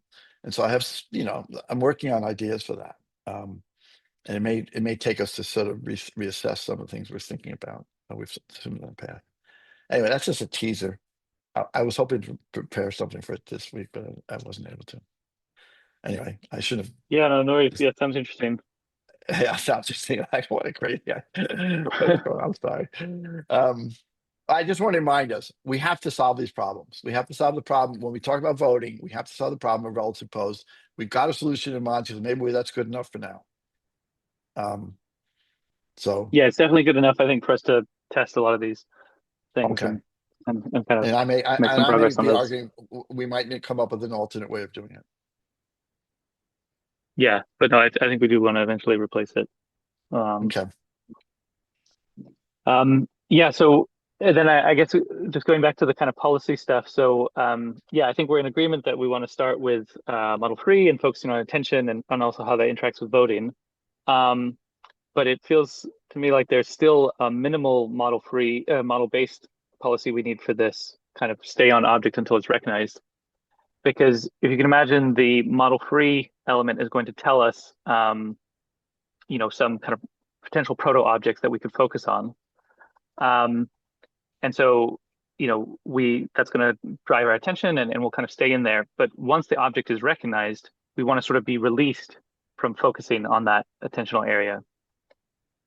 And But so wouldn't some but then the attention would be defined by the model, right? yeah, if we wanted to stay on the object. But actually at Right. that point Well, we generally want to move off because oh, otherwise we're going okay. to spend You're eternity saying on that same all object. right, all right, okay. Yeah, basically, like the idea, we can use the model free signals to define the shape of the area, but then learning module can send signals to like broaden, like increase the size, decrease the size, or move it to a completely different location in egocentric space. And that could involve switching, like the model free could both be defining proto objects, like, oh, okay, yeah, that's the kind of rectangular thing that looks interesting. Or can it I could be just say saying, oh, there's interesting stuff when everywhere. you use the Yeah. word proto object, that sounds to me like it's predefined, like it's something that as a definition. I don't think of it that way. I think of it just as a fenced-in area. But Yeah, you that's know, how I would define it. But so and I would I think use that's I don't like the word proto object for that reason We because can it just sounds call like, oh, okay. areas. right, Yeah, proto we object just says, call it oh, area. there's squares, there's triangles, there's circles. No, it's not like that. Oh yeah, Okay. no, I definitely don't mean right. Well, all right. Well, Um, that's how we were. If I looked up proto object, I bet you that's the definition you get. You know, something like that. Okay, just yeah, okay. But terminology. yeah, so then but so I guess once we kind of uh recognize that thing, then yeah, just kind of thinking about how we switch between those. Because also like up until now with the model-based policy, all we've talked about is a location being shared, um, or kind of a pose. But in some ways this might be switching kind of, I don't know, yeah, maybe like you say, maybe it's Vivian, it's an attentional thing. We're just widening our attention. Well, Um, what's the but goal of going yeah, on to something else? I mean, why are we going on? Okay, so we don't want to stay eternity on the object we just recognize. right. Um, Basically, we what's recognize our the child object. Now we want to go to another child object to eventually recognize the parent object. all right? So if I have a child object, I might have an hypothesis about the parent object, right? So then I'd be testing an hypothesis. Is that right? Would I be saying, oh, here's Yeah, a you child could, object, and then yeah. Yeah, that could be. Yeah, that's interesting. Yeah, maybe we could use the yeah, if you know that child object, then the most uncertain, like the if you know the child object you just recognized, then the most uncertain child object is yeah, is the bit you haven't been to. if I think about how I go about my day all day long, mostly I tend to things that are novel. I walk in the room and I say, oh, there's that paper on the counter. What's that? Or, oh, Janet left the coffee machine on the counter. Did she turn it off? Where these are things that change, or they're like the intersection. I tend to, I tend to be spend most of my day looking at the things that are dynamically moving and changing. Um, uh, I'm just making an observation. I wouldn't spend my day looking at all the static stuff in my house. It's nice. It still hasn't changed. It's nice. It hasn't changed. It's nice. It hasn't changed. That would be pretty dull. Um, I'm Yeah, looking at my what? room right now. Oh, there's some flowers on the counter. Janet must have put those out yesterday. I didn't see. Oh, and there's a wooden box. There's a cardboard box that's on another counter. Um, that's not normally there. So what's that? Oh yeah, that was the thing that arrived yesterday. That kind of stuff. Um, Yeah, that might actually but be a good segue to then the last thing I wanted to talk about. So yeah, but I think that's an interesting suggestion that yeah, we could almost use the hypothesis testing policy once we recognize the child to kind of move us onto another child. That could at least be a first. Wouldn't that would be yeah, one, right? yeah, it wouldn't necessarily work during learning when we don't have models, but it's at least a starting point. Um, Well, if I didn't have a model, that's the way I'd be learning a compositional model, right? I'd be seeing some child objects that in arrangements I haven't seen before. That would be part of the learning process. All yeah, right, I'm it's sorry. just I mean there's clearly a way. I guess it's just how do we want to do it? Like okay, right now model free is telling us, yeah, this is the interesting attentional area, and so we're focusing on that. How do we want to make that switch so that once we recognize that at the column level, we can say, okay, yeah, that's no longer that interesting. Let's move on to something else. All right. So again, I think we're gonna have to solve a whole bunch of things all at once towards the end of this, sometime this year. And another one is this whole idea of doing temporary compositions in the hippocampus. Because I think the thing that we mostly do is we look for the things that are novel, and that's the things we're going to look and we're going to build temporary models of them. And so that's what most of the time we'd be doing. Um, so I'm just going to state it again. I'm not sure we have to do that now. You have to come up with something now, but we should Yeah. keep in mind that. Uh, But and so in terms of how we're kind of defining novel, that maybe yeah, kind of connects to we're going to talk about it's next. more But like yeah, like I have a model, and there's some part of it that's not predicted, right? right.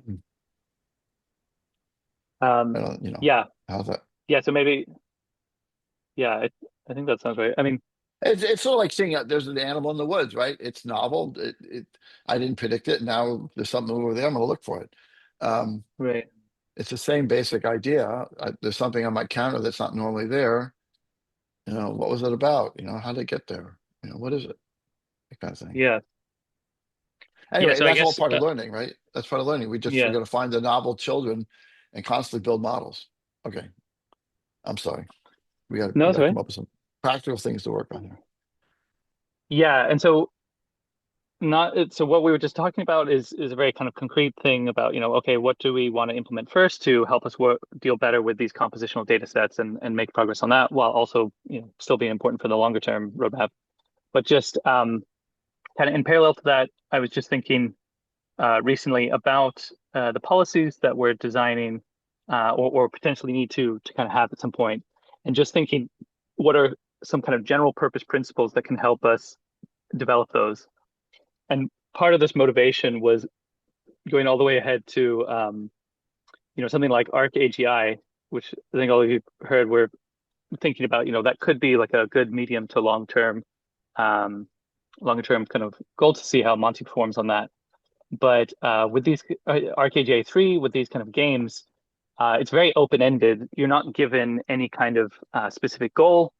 It kind of relies on the human bias to just kind of explore and sort of find novelty, find what's interesting, um, and and so then the question is kind of how do we define that at the level of a learning module in order to enable us to kind of come up with some interesting behaviors.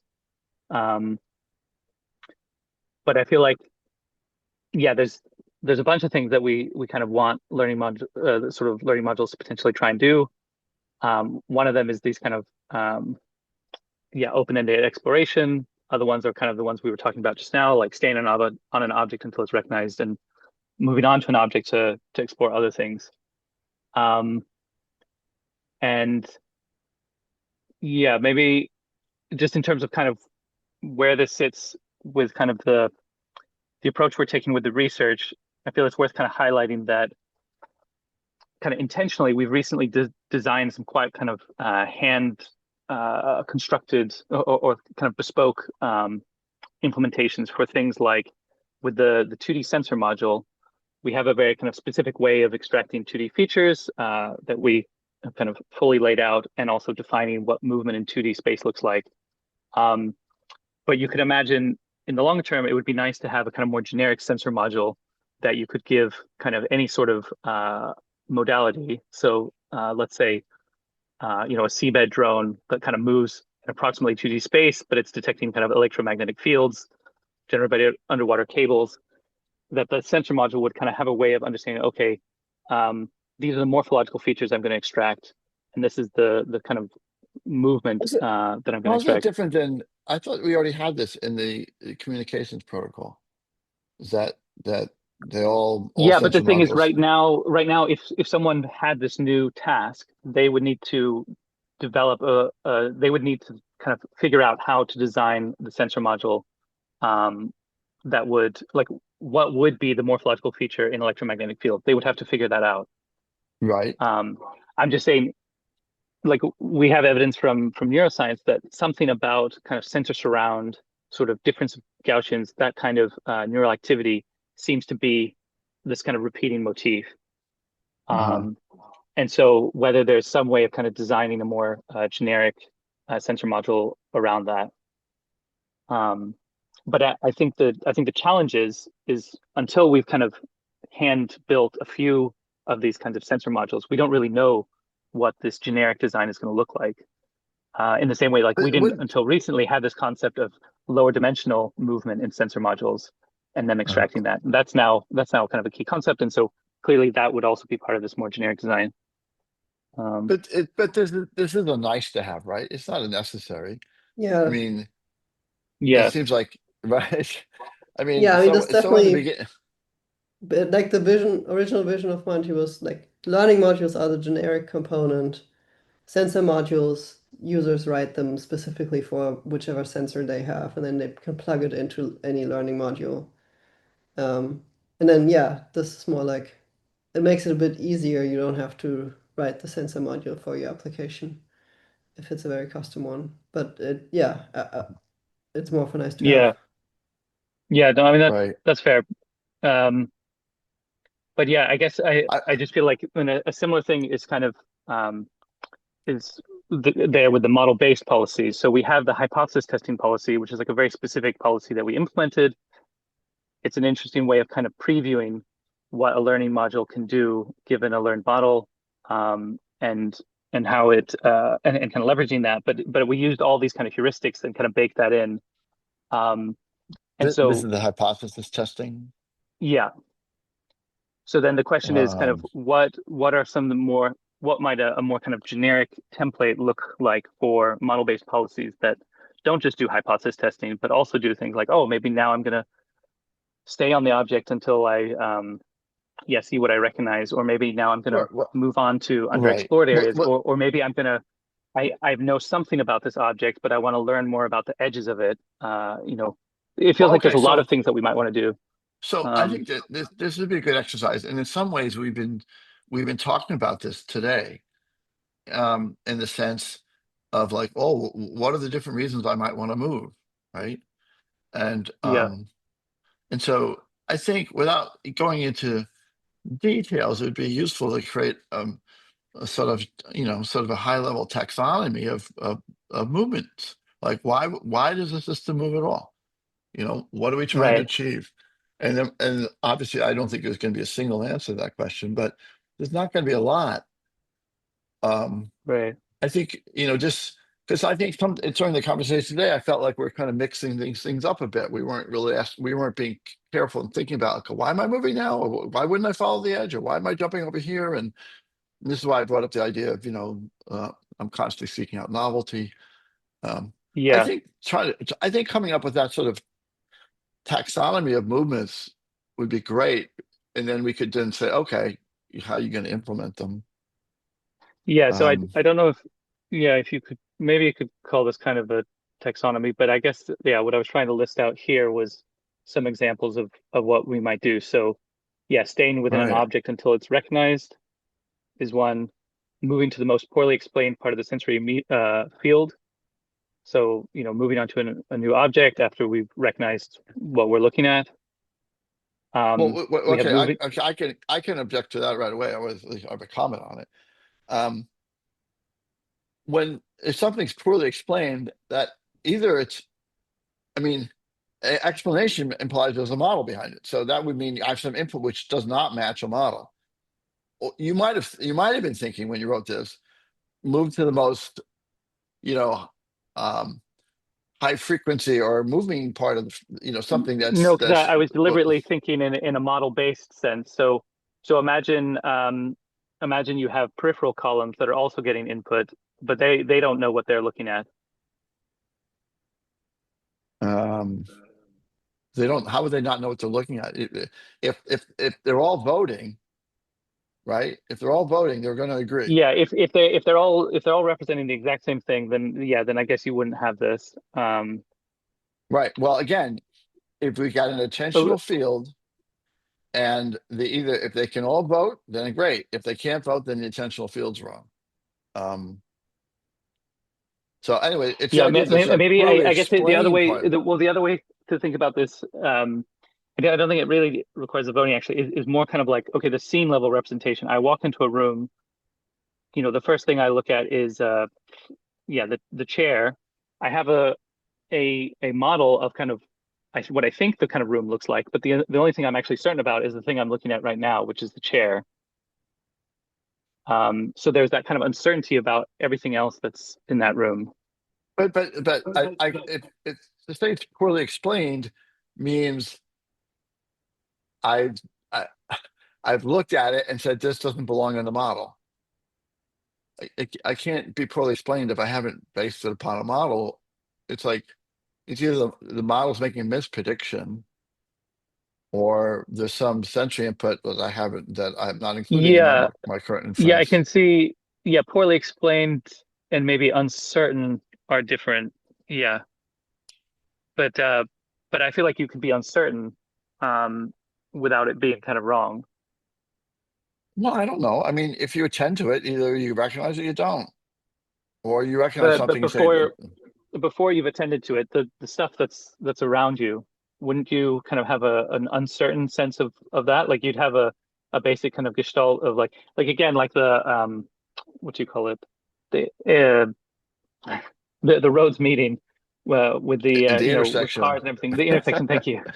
Like you come out to the That's an old intersection. age problem. I would be embarrassed if I couldn't think of it, but I feel better. um, Okay. you know you have some sense of what objects are where, but there's a lot of uncertainty in your kind of model of what exactly is around in the yeah, around you. And so I feel like that would be a model based signal to then start exploring those parts of the visual field. Well, it's interesting. If you take the intersection, I clearly mostly I tend to the things that are moving. Um, then I might also attend to areas that um, where there's objects which aren't normally there. It's like, there isn't always a bicycle, there isn't always a car. So, but I guess they'd have to have like a model of the intersection that didn't include those things. And I say, oh, there's something there that shouldn't have been there, or that is there. All right, I think we're Yeah, going to be mincing words a lot here. Um, yeah.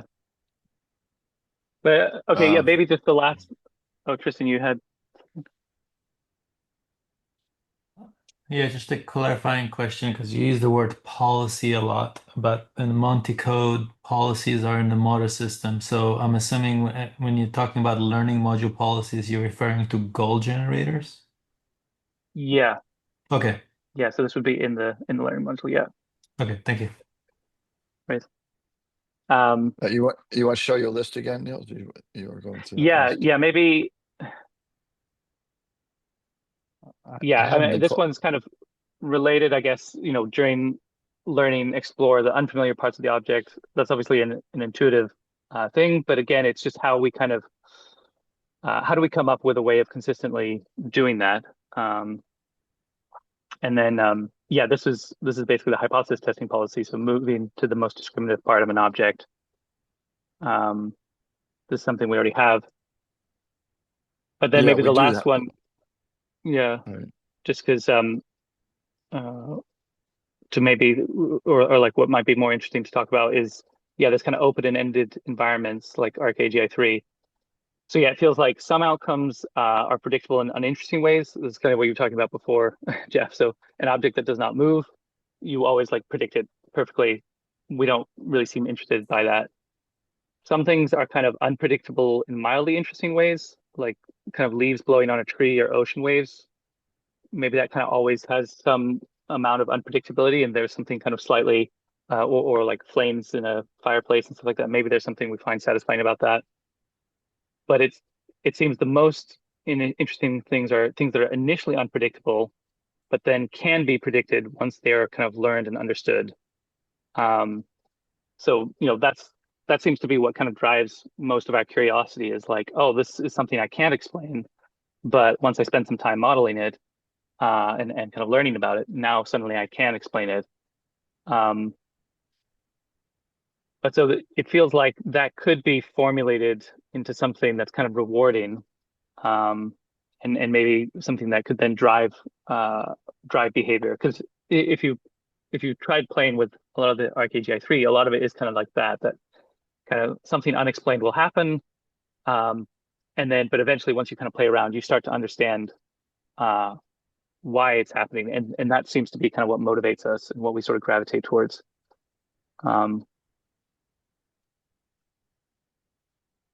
But yeah, what I haven't talked about here is I feel like a lot of these can be formulated around in terms of prediction error, kind of short term and long term, and these kind of two different time constants. What's the short-term prediction error versus the long-term prediction error?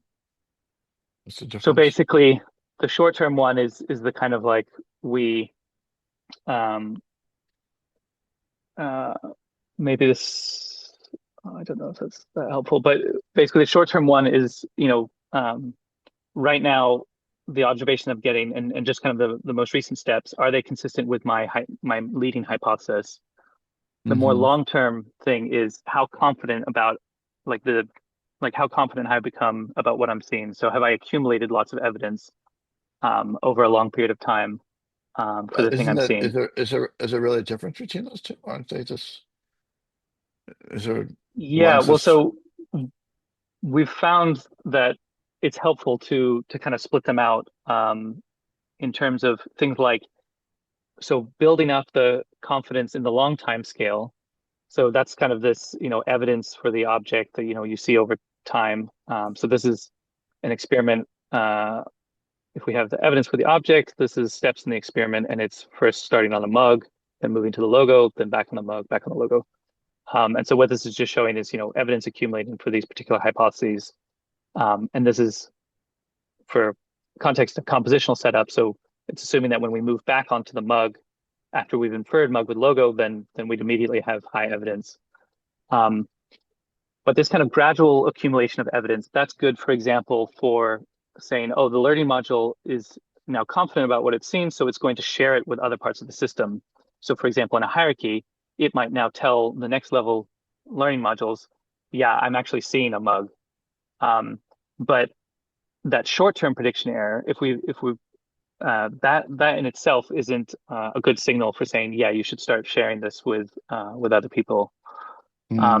That's more of a, something has kind of seems to have changed, and so that's why that is specifically used right now for the bursting, as a bursting signal.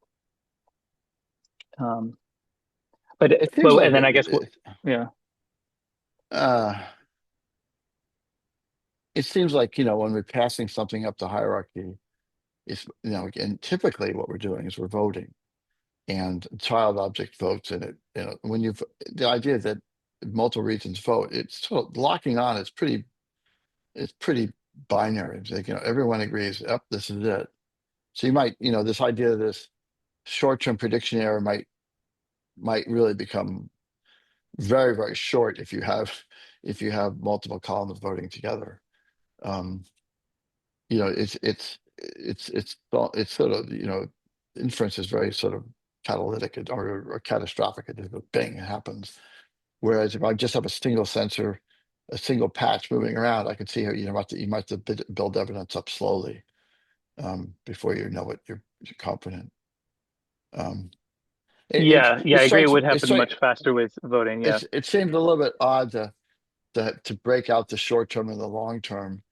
It seems more like, hey, your evidence is building slowly, and at some point you can always be trying to do something with it, but it may not be useful if um uh Okay. Yeah.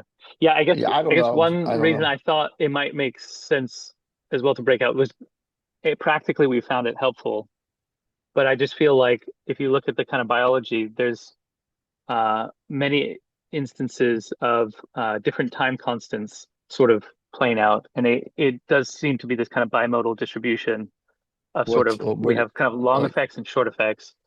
Um, so maybe just to explain these diagrams. So um, for context to everyone, so leaky, integrate, and fire is a simple mathematical model of a neuron.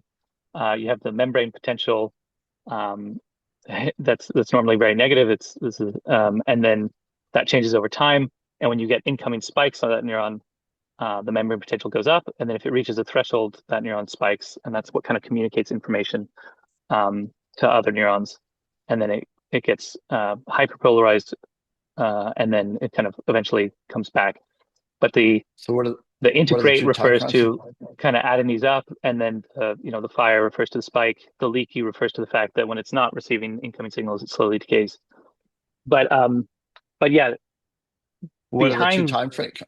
right. So behind neurons, there's a variety of different time constants. So different parts of the neuron, for example, can have different time constants. So in the membrane potential, so the dendrite tends to decay much more quickly than the soma.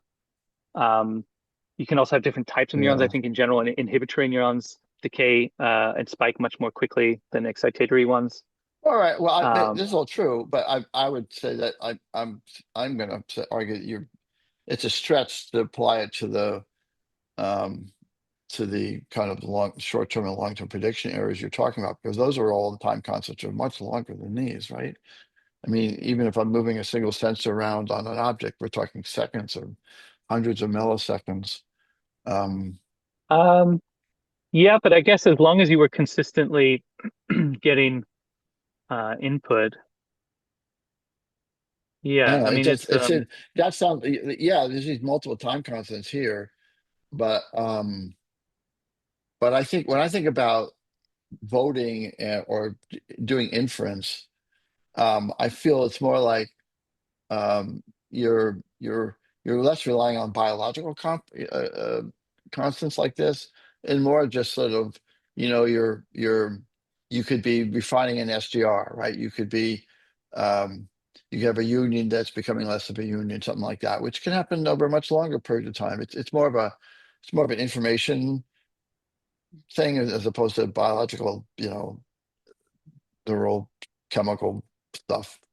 So I'm mm, not convinced, but it's okay. hmm. Um, Yeah, I guess I was thinking because I mean, some of these time constants like dendritic spikes and NMDA channels, it is on the order of kind of 100 to 200 milliseconds, which is the kind of order of like how often we perform saccades. right, So I don't think right. it's impossible, but You're yeah. right. It's not impossible. It's not impossible.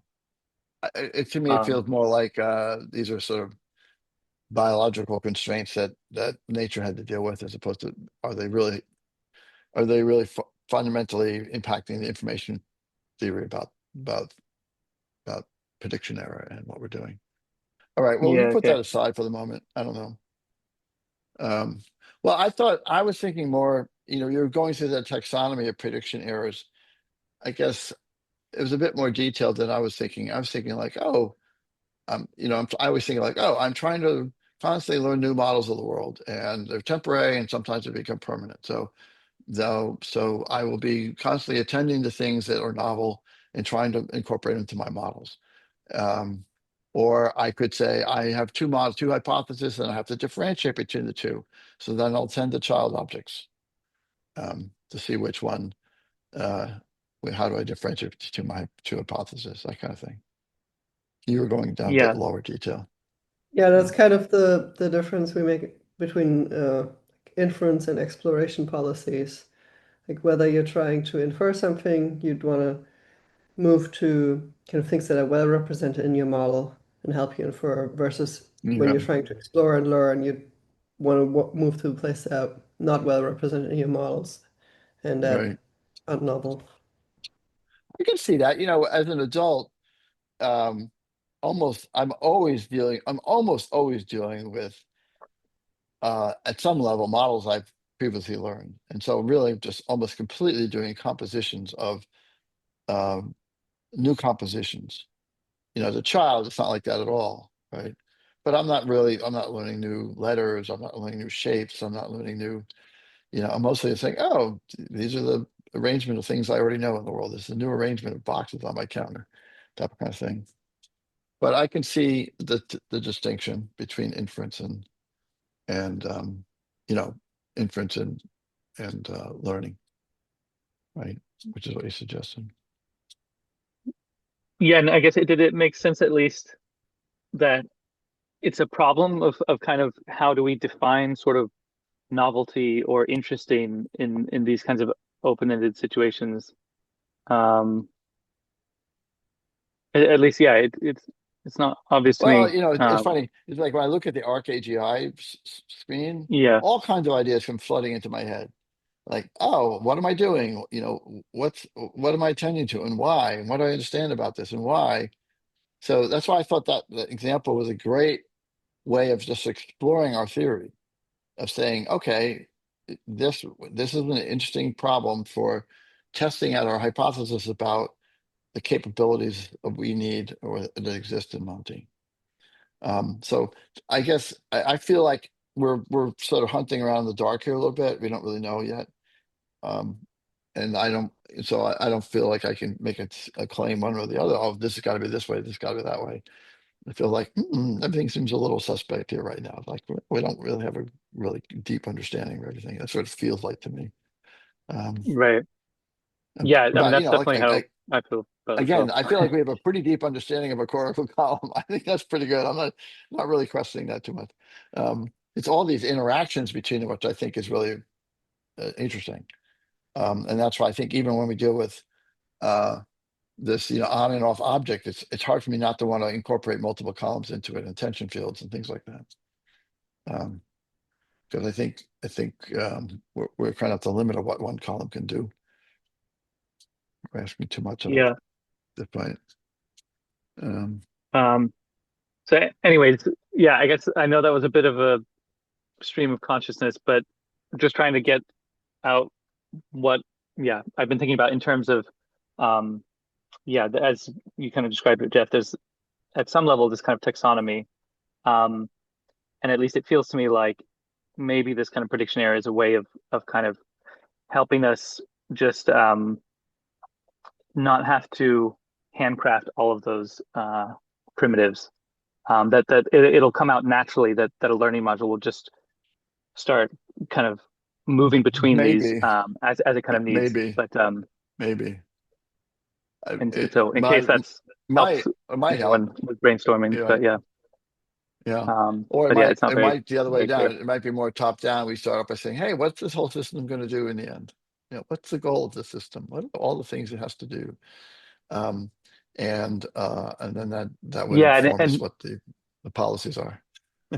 right, and like kind of looking at the wider literature, I think there's some concepts like curiosity is one that comes up a lot. Another one is like empowerment, and Power, which they kind of define as sort of like the ability to sort of change the nature of your environment. But anyways, but no matter what you kind of call it, you still have to kind of have some way of sort of defining it, at the neural level or the learning module level, like what exactly is being kind of measured and optimized by the system. Um, right? and so yeah, just Right, starting to think about that. again, I mean, it's always a bottoms up and tops down approach on all these things. I think we just Yeah, need. Right at the moment, I feel we need some more top down stuff. We need to say like, oh, what's the overall task of the system? How are the compositional structure was one of those. It was a pretty big top down sort of idea. Okay, we have to learn compositional structure. So is behaviors. That's a pretty big top down sort of idea. And then we say, okay, how we might do that. I think we need some more of those top down things.